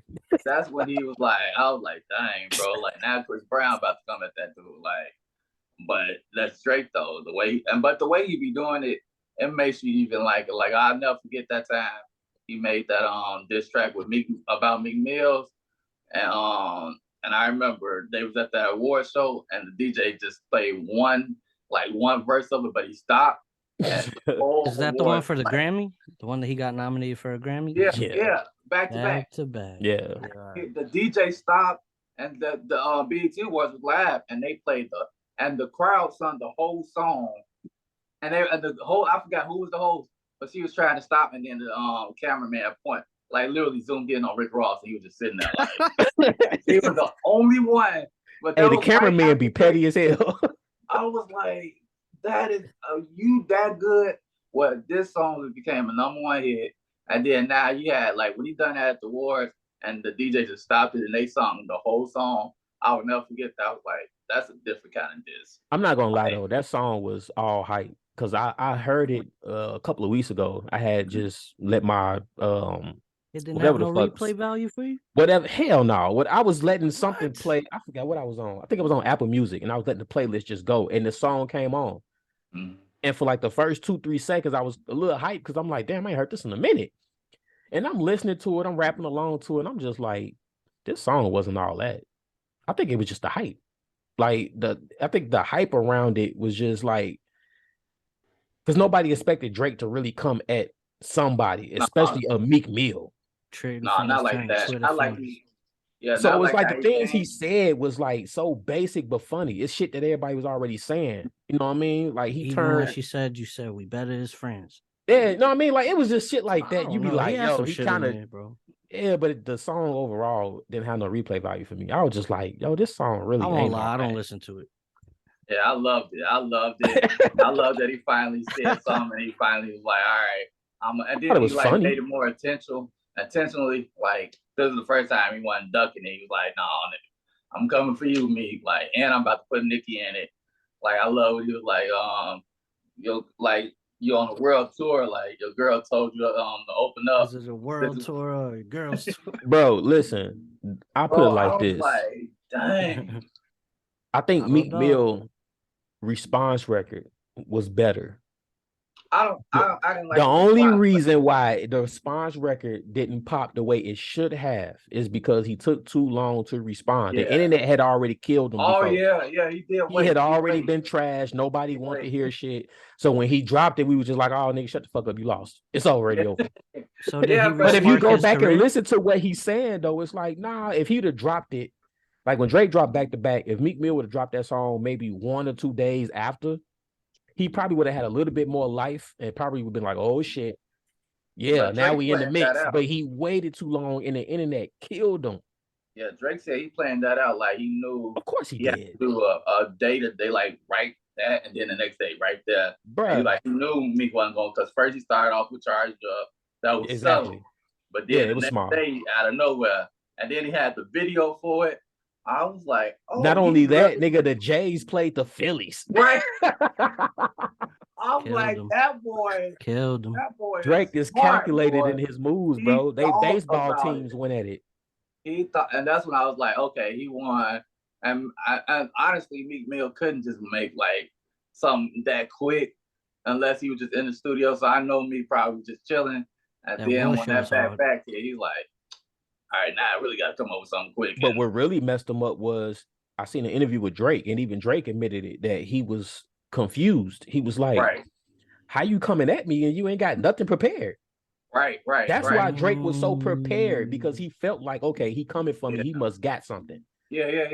So Drake said even he was confused that nothing came behind that. Like, yo, what the fuck are we doing? Yeah, he thought they was going back to back. Next thing you know, it's like Meek took like a week or 2, I think it was. And he took too long. Yeah, he took way too long. And that made back to back even more hotter because people just started to really listen to it. Like, well, this all we got. Yeah, that's it. He responded, and it was just like, man, dog, you done, bro. He was in his feelings. Meek Mill is a sensitive ass nigga, bro. Like, I don't know. He's sensitive as hell. All that shit started because Drake ain't tweet his album. Yeah. That's when he felt the way about Drake not tweeting out his album being dropped. So he felt the way and decided to attack him. Yeah, that was the wrong way. Well, I think because Drake always made subtle disses that he probably thought that he could take Drake until Drake was like, oh, so you gonna call me out for real? Bet. I got something. It's like the quiet kid in the class. Like it's like pick on he him. Finally got enough of your shit. Yeah. Wow. It'd be like that one day you done ran into him, you said something about him too much, and he like, all right, I got you, bro. And the hard off and smack the shit out yo. I saw that, bro. I saw that freshman sophomore year computer class, me, Suge, and it was this one quiet kid, and I forgot it was an African dude that went to our school. And he just kept messing with the quiet kid in computer. But Suge went to school with him, like elementary. Yeah. And Suge kept telling his friends, like, bro, don't mess with dude. He's like, he quiet, like, but he can fight for real. Man, after that bell run, they got in the hallway, dude, with that African dude, like, so bad, dog. And Suge the whole time, I was trying to tell you, bro. Don't That's even worse, your man. Hey, shout out to Suge, man. I fuck with Suge. That's my boy, dog. Yeah, he was so mad that he had to still tried to fight, dude. And he was like, bro, I told you, I didn't see him fight in elementary school. Like, he can't fight. He's just quiet. And he just don't chilling. Talk. So I'm like, yeah, Drake was like that quiet kid. Finally, like, all right. So you gonna keep saying I can't fight? All right, come on. Can I ask y'all a question? Yeah. After all the shock value cleared away, it's been some years. I'm a Drake stan, so I might have the wrong opinion on this, but I don't think Adonis was as good as people make it seem. Am I tripping? Pusha T's this. Man, stop. You thought that was top 5? What? I don't know. I thought that Ducky freestyle was better, son. Fam, stop. Let me tell you something. Everybody had an issue. Take the kid out of it. Take the kid out of it. He still broke that man's life down. Right. Nigga, you confused. You don't know if you want to be black or a white boy. He broke my man's whole life down, fam. Right. I'm pretty sure Drake damn near cried when that song came out. They had to come up with a whole fake ass story of him having a response and he ain't dropped it because Jay Prince told him not to. Get the fuck out of here, bro. Yeah.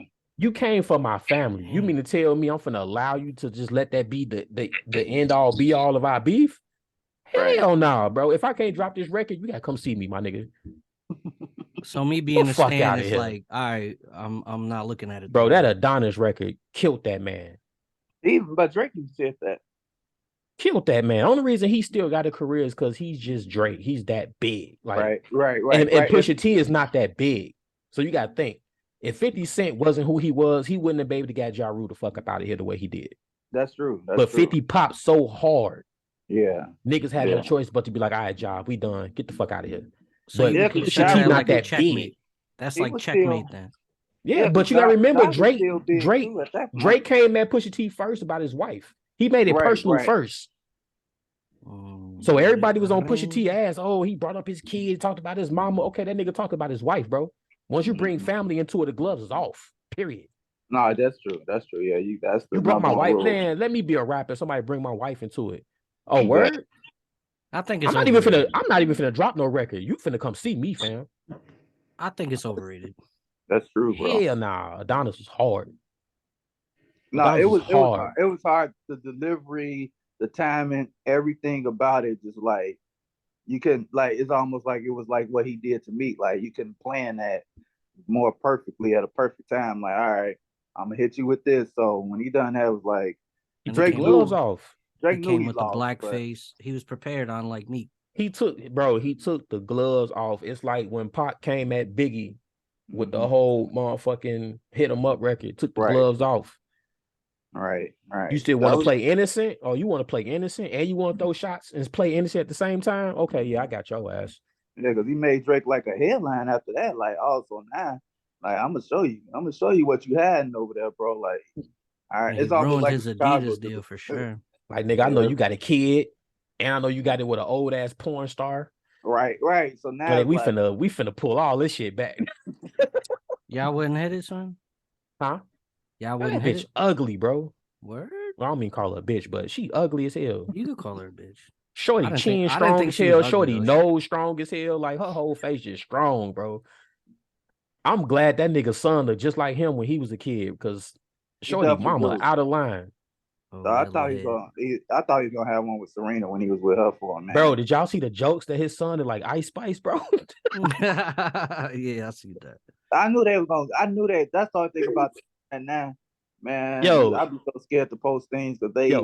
Fam definitely do look like Ice Spice is like his mom or some shit, bro. The internet can turn anything, but it be so true. That's what makes it worse. That's like you be looking at it and just be like, "That is true." Gotta have tough skin. That shit is crazy, bro. Yeah, you feel about the baby getting canceled? Do you think that's real? He's selling buy one get one free tickets now. That's real. That's because I know the business side of that. And it might not be buy one get one free, but it's not the exact price that him or his manager can afford to negotiate right now. So basically, it's like when you start getting canceled as an artist, especially if you like already on a big platform. At that point, this is 1,300 capacity. Right. So now you have to usually it's a manager now that sits you down and have the business talk. And be like, yeah, I know you want to do. I know you think you're there, but this is where we at. Don't be afraid. Don't be ashamed. You still gonna make money, but you just got to make it a different way. Most artists want to sit there and be like, no, but you can't. It's like because you can't. Now people don't know when you doing artists when artists is booked the venue or the venue booked the artist. That's a different thing because now if they booked you, they want you to sell that mug out. That's the only reason why they booked you. It's not because of your name. They just want you to sell it out no matter how you do it. So what they do now, people don't know, is they do openers and they give openers a certain amount of tickets to sell.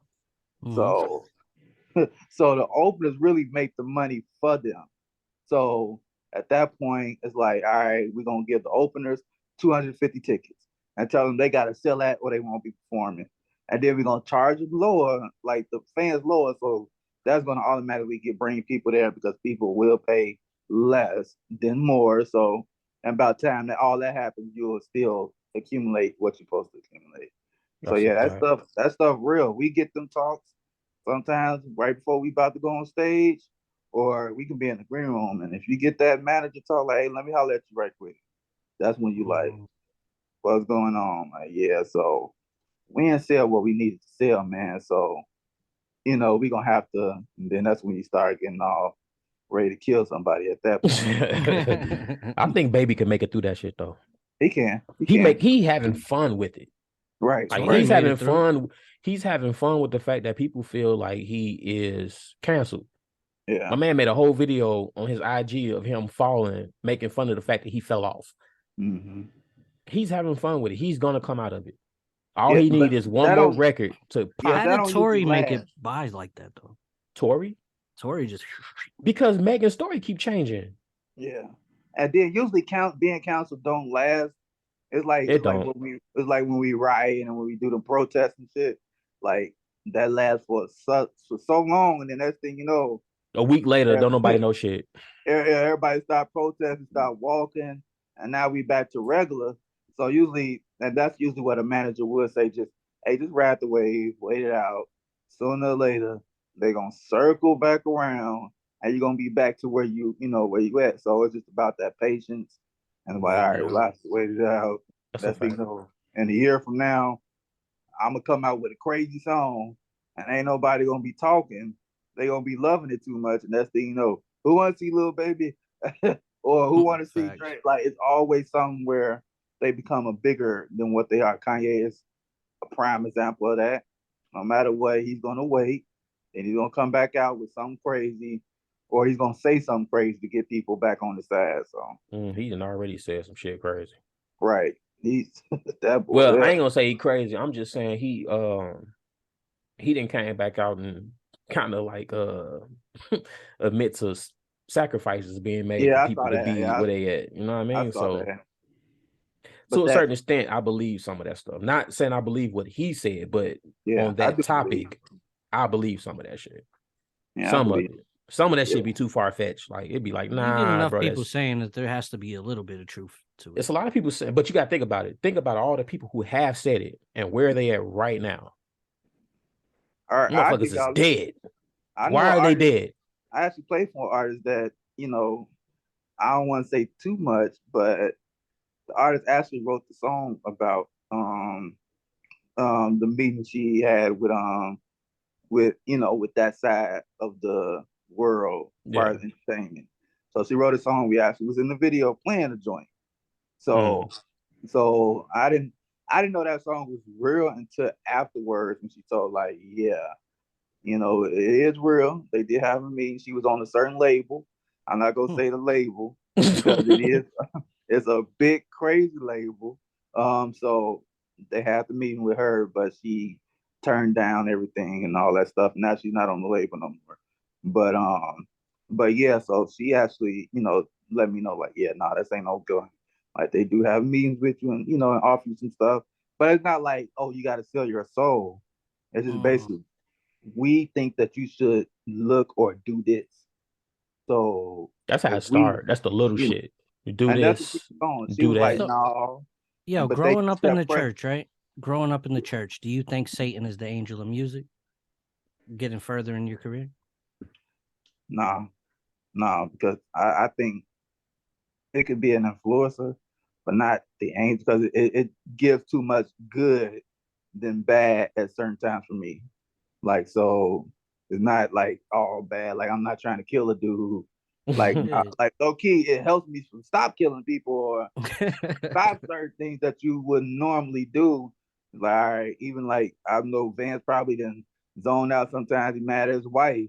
It helped him, you know, calm down and like, all right, you know what? Like going to the gym. Right. So I do that a lot. When I'm going to the gym, bam, ears in. So no, I won't say that, because at the end of the day, it done too much good. If that's the case, it can't be the devil, dog. Y'all want to get into this third video of the night? Oh, yes, sir. Let's get to it, man. What you got now, bro? I believe we had Corey almost putting us to sleep. Yeah, I don't memorize these videos. We got the people at the gas stations. But I mess with Baldy James though. We got Neek Bucks, California Dreamin', produced by Buck Roll. Came out 2 weeks ago, 28,000 views. Shout out to King Vance, Chi-Town. Yes, shout out to Ice on the keys. Let's get into it. Neek Bucks, California Dreamin', Jay's Music Corner.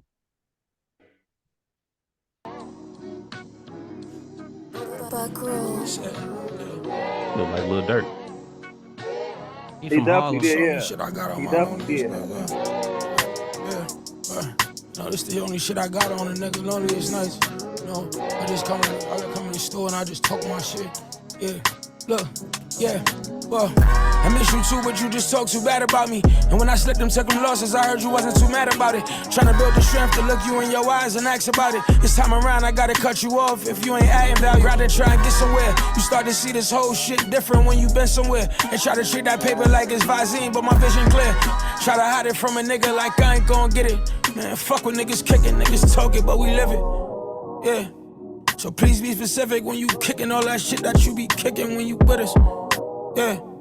Quit with all that capping like you gangster and you with it when you know that you ain't with it. Yeah, tears fall. Them niggas talking down so much it made my ears sore. If you ain't trying to help us prosper, what you here for? They took that bracelet off my ankle straight to the clear port. And this the shit I dreamed of. Yeah, held this shit down dolo when niggas teamed up. And it's a lot of dirty laundry that ain't get cleaned up. You know, I ain't trying to miss, that's what this beam for. The green jump, yeah. God forgive me for my sins, I still be thinking about revenge. Cause I sit down and I get high and start to think about my friends. Feel like I'm at this shit too long, will I get closer to the win? Or will my nigga backdoor me for this rollie or this Benz? Yeah, shit that I've been thinking, lately I've been overlinking. Maybe I'm just overthinking, like Beyonce I've been drinking. While we tell our bitch we gon' do right as soon as we hit the precinct. No, we gon' get right back to that thugging and that scheming. I've been dreaming, yeah. We finally made it there, nigga. Yeah, ain't no more California dreaming. Yeah, we finally made it there, nigga. Ain't no more California dreaming. Yeah.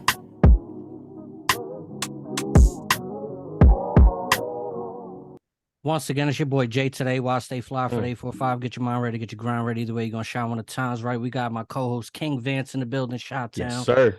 Heavy and Ice on the keys. What y'all think of that, yo? Hard. That's hard.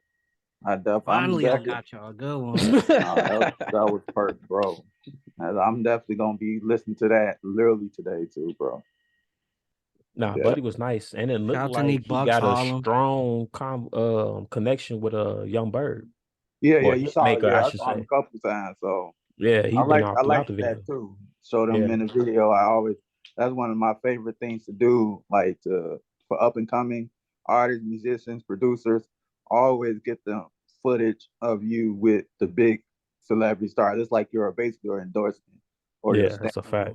You know, you never want to be a cosign without the cosign. Right. Because most people go there and forget, or don't say it, or don't do it, and next thing you know, you lost that cosign that you could have had. So it's like, but unless the artist like not giving you rights to. So I know, like, if you're in the studio, yeah, of course, it's like, all right, don't be, like, unless you talk to them and say, hey, yo, you mind if I record this, which they usually don't. Like, so usually like, or take a picture at least. But usually if it's something like that, if you out on an award show, get as many pictures, videos as you can with them. That's a fact. Like, now people associate you with them. So one thing I thought was funny was listening to him in the beginning, I was like, he reminded me of somebody, not voice wise, but just sort of the cadence and just how the feel of the record. I was like, as soon as I thought about who I thought he sounded like, he popped up in the video, and it was Simba. I seen him dap up Simba, and I was like, that's who it was. That's who he reminded me of.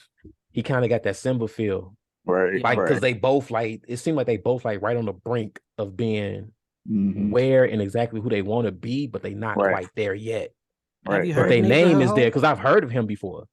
Yeah, Neighborhood Hove, that album that he dropped like 2 years ago I've heard of him before. So it was like when I seen his name, I was thinking in my head, like, dang, I heard his name before. And when he started rapping, I'm like, okay, yeah. And then I'm like, wait a minute, he remind me of somebody. Then I seen him dap up Simba, and I'm like, that's who it is. Simba nice too, though. Simba nice. I definitely rock with him. Yeah, going back to what you were saying about always getting footage, where is there a lining there where it becomes clout chasing? No, you mainly want to, because I understand people do.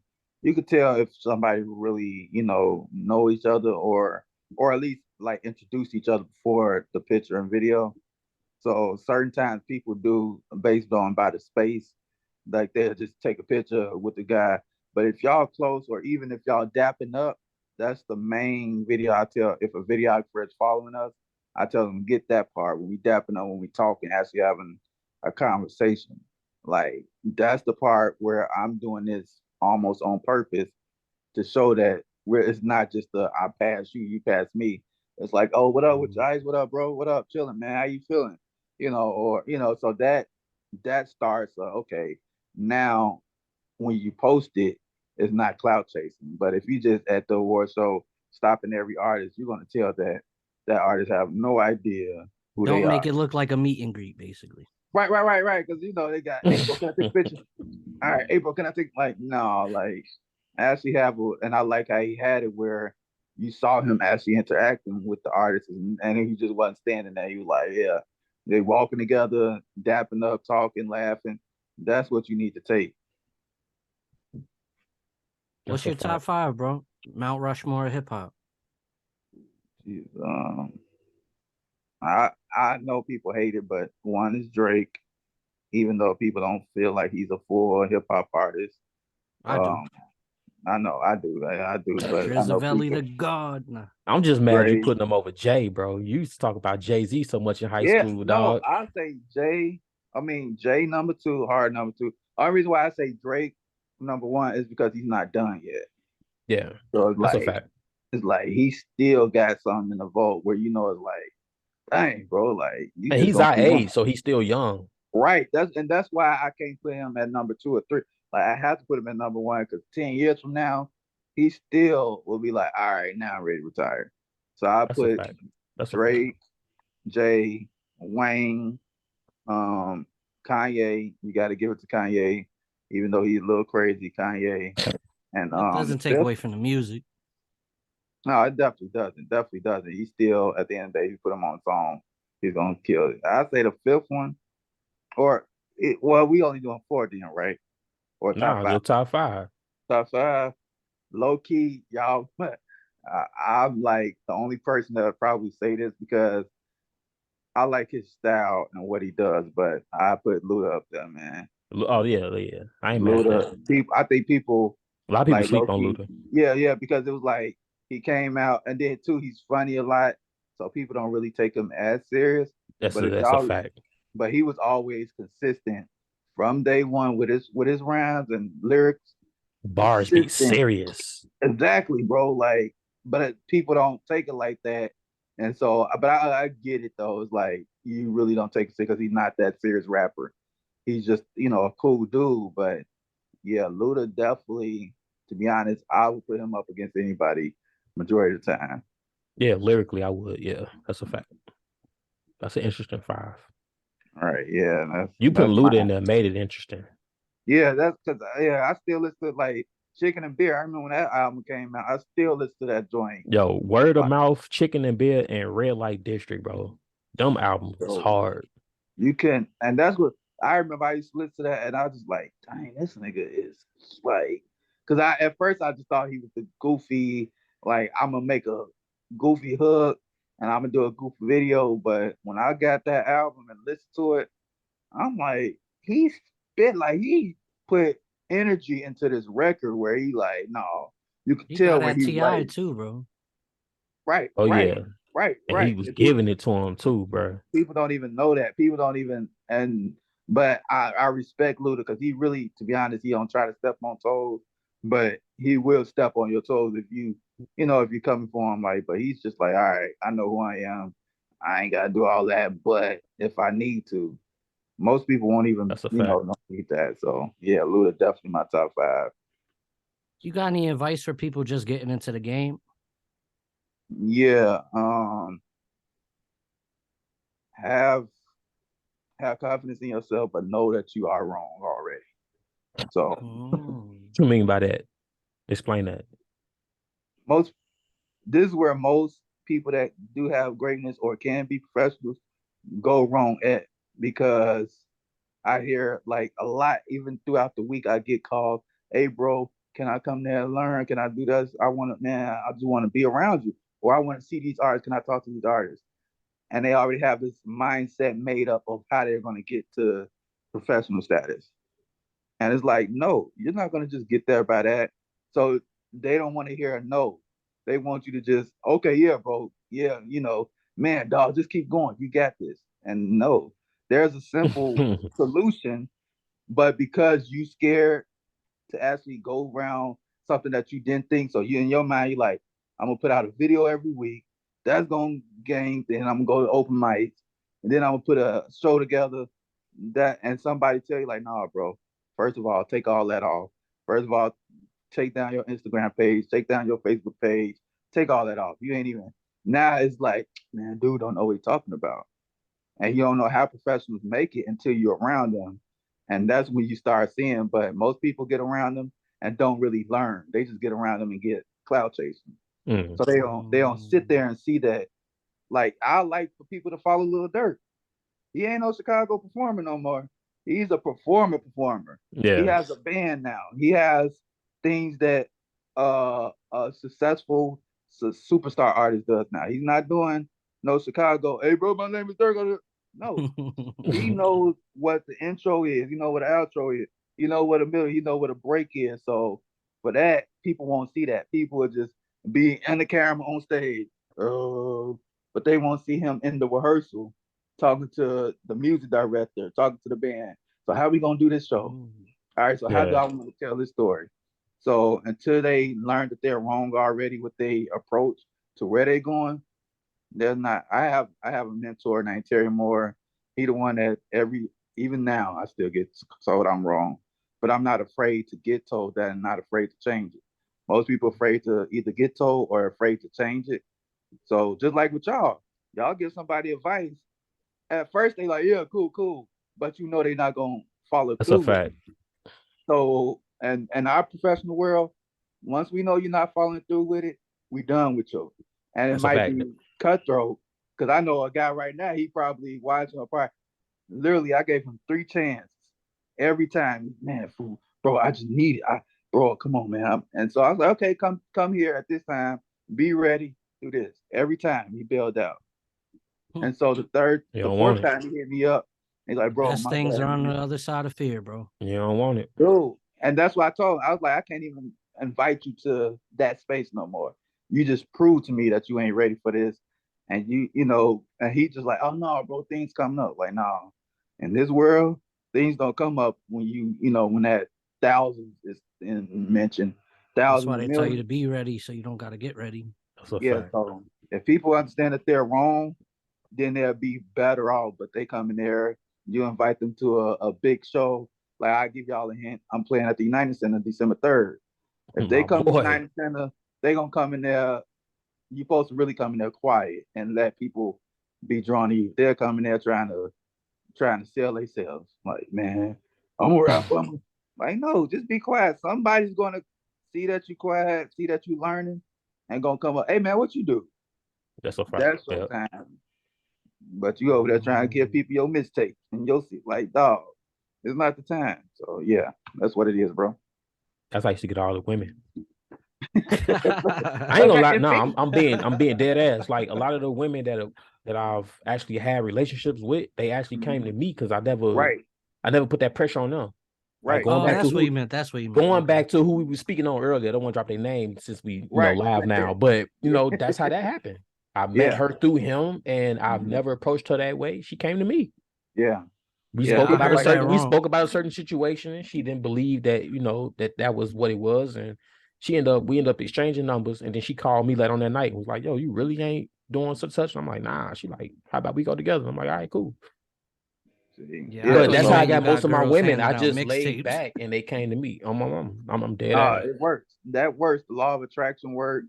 People love when you ain't trying to get something from them. Like, they really do be. Everybody that be around me and that's professional, they really do be wanting to help. But people show that they're not ready for help. They're not ready for you to tell them, hey, bro, that's trash. Because now you're gonna go and try to sneak against them, or say they arrogant, or say, but no, it's really trash, or they might just say some wrong stuff and you don't know how to handle it. Everybody want yes man. Right. You want that when they say, hey man, check out my stuff. You want them to come back and say, man, that was amazing. Dog, how can I sign you? You ain't gonna always get that. That's true. So that's why that circle becomes so small in the professional world, where it's like, yeah, because they ain't ready. They don't want to be wrong. And then you can't tell them they're wrong, because now you know they ain't gonna follow through with it. Because you're not just gonna say, "Oh, you wrong" or "you trash." I'm like, "Oh, this is what you need to do. Switch up your flow." They're not gonna do that. They can get back with their friends and get the same exact flow. Because they friends be on that yes man shit. Exactly, bro. That's all it is. They friends. Like, and to be honest, not saying that I know him personally or I know that situation, but you remember how he was like, Corey Guns is lazy, and how he was first about to peak, but then, you know, to be honest, you peaking like that, you don't need to be around your friend. You need to get away from your friends, because your friends is gonna be at the studio with you. Everything you make now is gonna be perfect. You need somebody that don't even know you to be like, bro, that's all you saying? Like, no, do that over. Yes, but if you stay with your friends will be like, bro, that's hard. Release it, and you release a whole album. That flop, the next album flop, and now you just looking stupid. While other people have surpassed you that was right next to you, but they were smart to get out of their friends, and you know that's why I like when Dirt and Chance leave Chicago and go to LA, and they just stay there. Like, that's smart. You don't want to be Chicago niggas, because Chicago be like, man, y'all good, bro. Y'all, that's good. LA niggas will be like, bro, that ain't working, bro. It's easier for strangers to tell you, well, not necessarily strangers, but it's easier for somebody that's not really in your camp to let you know the truth. Rick Ross did Monster. He was saying, I seen an interview Rick Ross was doing, I forgot what interview he was doing, but when he did the song Monster for Kanye, said Kanye hit him back and was like, nah, like, yeah, you got to send that better back. Than that. Send that back, bro. That ain't it. Yeah. But your friends will be right there, dog. I'm pretty sure everybody was in the studio gassing them. Exactly. Like, man, forget Kanye, bro. He don't know. And see, that's the one. That's why I said you got to be wrong and can't be afraid to be wrong. And when somebody hits you, even when you at the top like that, you got to be like, dang. Like, all right, maybe I am wrong. Like, all right, give me an hour. I'm about to send that back. If you ain't got that mindset, I don't care how good you think you are, how much followers you got. They just gonna look at you, laugh at you when you leave, and you're gonna be just like either thinking the industry all sharks or all haters. It's not haters, it's just truth tellers. So they just confuse the two and just think like, oh man, they hate, bro. Man, I met Jay, bro. He on some hating, bro. That's why I don't want to be in the industry, bro. Like, no, you just don't want nobody to tell you that's trash. Like, yeah, my experience with industry people is I ask them and yo, could I get better at this? And they look at it like an insecurity, like I'm not confident. Yeah, because when you go in there, just rephrase the question. Instead of saying, can I get better? Ask them personal, because that's everybody can get better. They think they can get better. So say, hey man, what did you do to get to this point in your like and be that detail. So when you get that chance, hey man, what you do when I was listening to this album right here at this verse, how did you get that? Like, because I realized you can go a certain way with that. What made you do that? So I do that a lot. Like when I was talking to Janet Jackson drummer, and he just done Justin Timberlake Netflix special. I talked to him for an hour, and instead of me saying, "Hey man," because he did check out my video, instead of me saying, "Hey man, how you think I sound?" I didn't say that. I said, "Hey man, I was watching the Netflix special on that song right there. Why did y'all go to that instead of this? Because I would have went to that, bro." So what made, and he was like, "Oh, we was in rehearsal, and that became because we was playing around." And Justin Timberlake was like, "Yeah, let's just play around and act goofy." He like, that's how that song came in there. He like, sometimes we take each other too serious and we don't give ourselves freedoms. Like, but that day, Justin was like, be goofy, go to church, just act like you in church. And I was like, oh, okay. So yeah, it's just the way you asked me, because that is too vague of a question to say, hey man, where could I get better at? Because they don't know you. They don't know what your routine every day is. They don't know what you're doing unless they watch you. But if you ask them something personal like that, change that around, like, hey, bro, man, I like that. In a situation where you're playing like 5 songs and then you'd be like, yo, where do you think I could get better? That's what I meant. Not like just being a random, you know what I mean? Yeah, no, even not in a random, but see that's how you separate yourself. So you start learning how to ask a question instead of just asking. Because think about it, how many other artists like you came to them, even if it wasn't around, even if they knew them, like, bro, what you think? Like, no, it's the way they ask the question that gets you a better answer. So all artists would do that. Even musicians do that when they see me, they start, hey, bro, tell me what you think. Like, it's really not my opinion to tell you what. If you like it, then go hard for it. If not, then change it. But it's not up to me. So when I even for the show for the United Center, I have not sent this show to nobody, only to the artist. If she want to change something, then I would change how we made the show. But I'm not about to send it to anybody and say, hey man, listen to this show. You think it's gonna be United Center worthy? Nah. That's not it, bro, because I'm confident in what I am. So when we get to now, and when I sent it to her yesterday, the first thing she sent to me was, that shit is dope. It's like, that shit is dope. I'm glad you did like that. The little things. So now I don't have to ask somebody.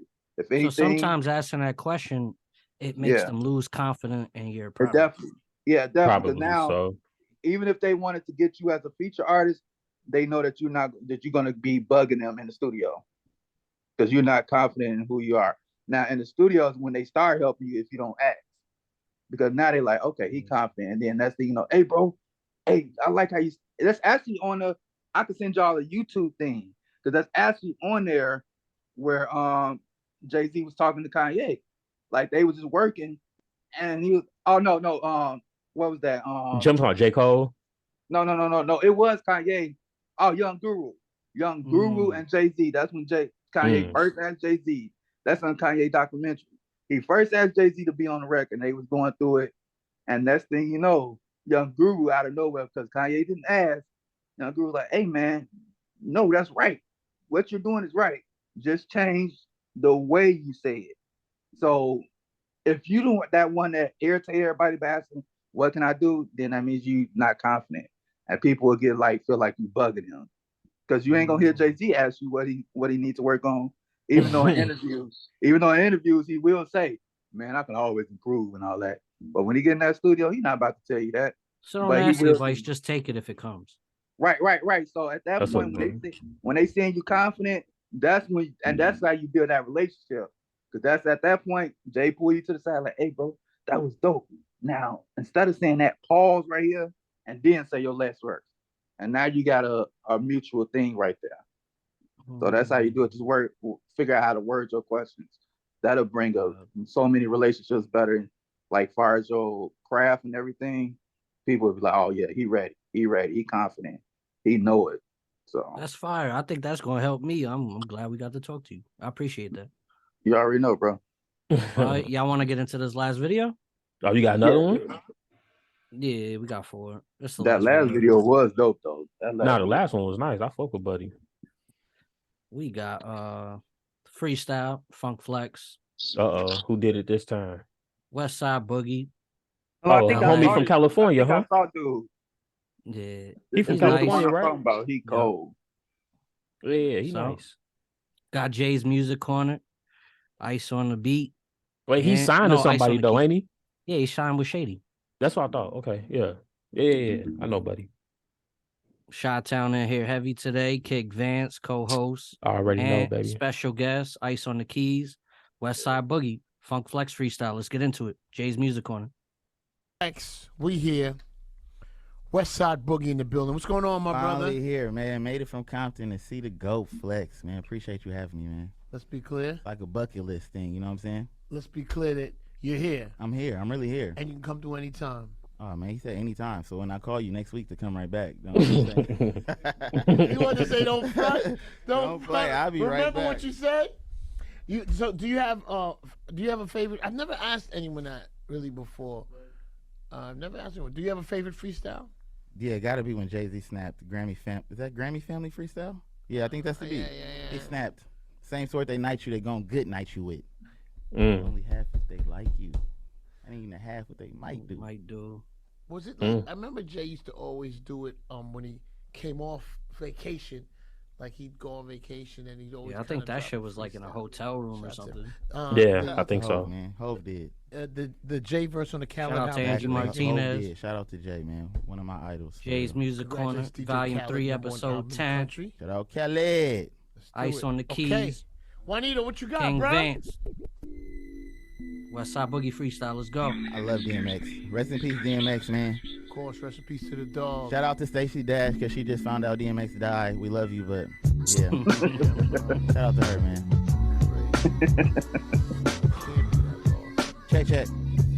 He wild as hell for that. The type of games is being played. How's it going down? Song till it's song, but I got to know now. Is you with me? Yo. Let me get in my bag. This feel like some shit I got a black on. Watch me do this shit like I do back home. Strengthening my core up to my backbone. See, this one all them groupie niggas latch on. Wearing all my feelings, niggas say I'm overdressed. At least I won't explode, but no feelings I suppress. Foot up on they necks, what's that odor? Oh, that's death. The fact I even made it through the funk should be a flex. You know, niggas get possessed soon as the bitches come around. Your character don't show until you ain't in front of the crowd. Look at all that rotten shit that's popping out the ground. Like, ain't it so ironic when this shit so watered down? Devil caught me slipping out of bounds and I was found flat. That should let you know my G is more about the bounce back. On the phone with God, he always tell me when to dial back. Am I tripping? My bad, guy. Check. Yo, I'm a bitch nigga, bitch slapper. Impactor, overwhelmed, but a Zen master. Forget data, you know niggas love to skip chapters just to hit the end and find out none of this shit matter. And make me ask what type of games is being played. See my granny slave, overworked and underpaid, and ain't never had no shame. Please don't lose a war because of fight that's in your brain. I hate it when you change and they gon' look at you the same. That's what they do back home. Still, this gon' be some shit that I'm a black on. I can't post your brand if it ain't black on. Shit, nigga, you a bitch, you got no backbone. Whoa, I see you still up in the club. I ain't stopped working at the house yet. That's why I'm the plug and you the nigga with no outlet. That's why I smoke allegiance with the niggas I'm competing with. I just fuck this singer bitch and treat it like it's meaningless. I've been disconnected, I ain't wired to relax. Had to learn to make an empire out of scraps. Know you been complacent cause you thriving where you at. Is you listening to hear me or just dying to react? Love when niggas get through the cracks, that shit groundbreaking. Know that you could lose it all without no foundation. Know you niggas house making. You gon' take a seat by. You see why you niggas incline to decline. Freedom for your mind, shit gon' feel different. Loose ends and gang ties had me guilt tripping. How the fuck you been defeated and you still slipping? Stop being a bitch and going hell, nigga. Yo, type of games is being played. Hey, my nigga Vance, shut up, Flex, man. Appreciate you having me, dog. Yo, this feel like some shit I got a black on. Once again, it's your boy Jay today. Watch Stay Fly for the 845. Get your mind ready, get your ground right. That was Boogie, Westside Boogie, Funk Flex Freestyle. Shout out to Vance, put the K-I-N-G in the front, and special guest, sir. Ice on the keys. What y'all think of that? Yeah, I liked it. It was definitely some good little bars in there. That's what I expected. Every time I hear him spit, he another one, like a Simba, you know what I mean? You expect to hit them good bars. Nothing less. They come with it every time. My thing with him is that I mess with it. I really loved his first 3 projects. And then the album was good. The second album, it didn't hit like that. But I understand that they make a lot of music, but that was my opinion. I feel like he's a little burnt out, need to take a break and then come back. Yeah. Nah, he was good. He was good. Hey, before we end real quick, I'm going all the way back to the beginning, bro. You made a comment about when Jay asked you what was your biggest influences, and you said 40. Yeah. And I had to remember when Drake came out, I want to say after we graduated. Mm-hmm. It was about a good 08, 09. Drake really started to make a name for himself and he popped. We graduated in 07. And it goes back to when I said you used to literally leave school, bro. You would ditch school and go do your thing. Yeah. At that time, who was inspiring you and why do you feel that strongly about doing what you do that you left school and said, man, fuck this shit, I'm gone? At that time, it was, to be honest, it was myself, Brody. It probably was Kanye too, back in that time, like listening to him. Yeah. But it was more so myself, just because to me, I wasn't like aspiring to do it on professional. I just wanted to learn it, like, because I knew it was something there. So it wasn't like I was trying to professionally do. I was like, man, but I knew to learn it, you had to take that time, and it was like school was just too much time. Then by the time we get to the crib, it's 5, 6 o'clock. That's a fact. So I started to like, man, I'm a ditch, leave early, go to the crib, learn how to play a note or make a beat. And then that's how it started, like just for me to learn. And next thing you know, the more it kept going, the more like that hunger just hit, like, man, I'll do love to do this. And then I started meeting the right people that actually got paid for doing what we do. And next thing you know, I was like, and they're like, man, you know you can get paid for this, right? This is how you get paid. And I'm like, oh, for real? Bet. That's what's up. I always wondered because I used to be like, bro, where you going? Oh, I got this gig. I got to go plastic. Like, bro, what the fuck are you doing? Yeah, it was like, but that was the best time. It was like you just learning and you trying it, but then the more you learn, the more it hits you up to somebody else, and they just introduce you to somebody else. Next thing you know, it comes full circle. Like now, when I see people that I know that I met when I first started, like actually, I got a video. I got a video in my vault of a Grammy Award winner talking about he hadn't seen me in like 12 years, but he remembered when I was like that age playing, and he was like, crazy. Man, now he sounds just as professional as anybody that he's worked with, and he's like, dude, that blew me away. He's like, I came downstairs and saw you and heard you, like, and I'm like, dude, you ain't who you was. So seeing stuff like that is like, that's what's up. Bro, that's what's up for real. Hell yeah, that's what's up. I always wanted that, bro, because I'm just like, yo, my man's is definitely like he waited senior year to just say, man, fuck this shit. Seriously, dog. That was when it started. I'm like, man, I started to love it too much. Next thing you know, it's like, sure, we need something after this. That's what's up. I did have a regular full time, and then after that, I was like, I remember I was at Home Depot, and I was just like, man, I told the guy that was working with me, my best friend, I was like, I'm not working here another year. Like, that was the truth. That next year I got fired. That was the last job I ever had, Brody. Like 9 to 5. That's Congratulations. What's up. Gone on their ass. Fuck you, man. Exactly. My boy traveling the world on their ass now. Look at him. I'm telling you, bro. Look at me now. That's what's Once up. again, man. I want to thank you for coming, man. I appreciate your time, your answers, your energy. Much success in the future. Any last words? Definitely. Oh, bro, I love y'all, dog. I'm supporting y'all. Jay, I'm gonna check all your music out, bro. I'm gonna be plugging you. And my boy hard. My boy hard, dog. Yeah, I'm gonna be plugging you in the places that I go with the artists and producers. So if you ever get a call or something or a message on Instagram, just know it's for real. Always be on the lookout. I'll tell people that, then they always miss it and then think I was playing, but it takes a little time, but somehow at that right time, you be like, because it'd be like the artists that be at a show, like, man, I just need somebody I can trust to do this feature, man. And people usually be like, they'll come up to you like, man, well, you know, then that's your moment. But most people just don't be ready for it. But like you said, I can tell that you stay ready. I can tell you stay ready. So my man got songs. My man got songs in the tuck. He just sent me one the other day. I'm like, yo, that shit tough, bro. Right. Yeah. The last thing you want is to recommend somebody, which I got, you know, in trouble for a couple times, recommend the people, and he just wasn't ready, you know, for the moment. But I know that's not you. The way you was asking, and even the way you was receptive to what I was saying, yeah, that shows that you're ready. And if you ever got a call, you can, you know, think quick and act quick. I appreciate it, bro. Tough, man. Y'all the only two Joshuas I know that stay on point. You know what I mean? Saviors, man. I know, right? Son, you heard? Nah. But once again, Jay's Music Corner, co-host Vance, put the KING in the front. Yes, and sir. Our special guest, Ice on the keys. Y'all came in peace, leave in peace. One. Appreciate it. Always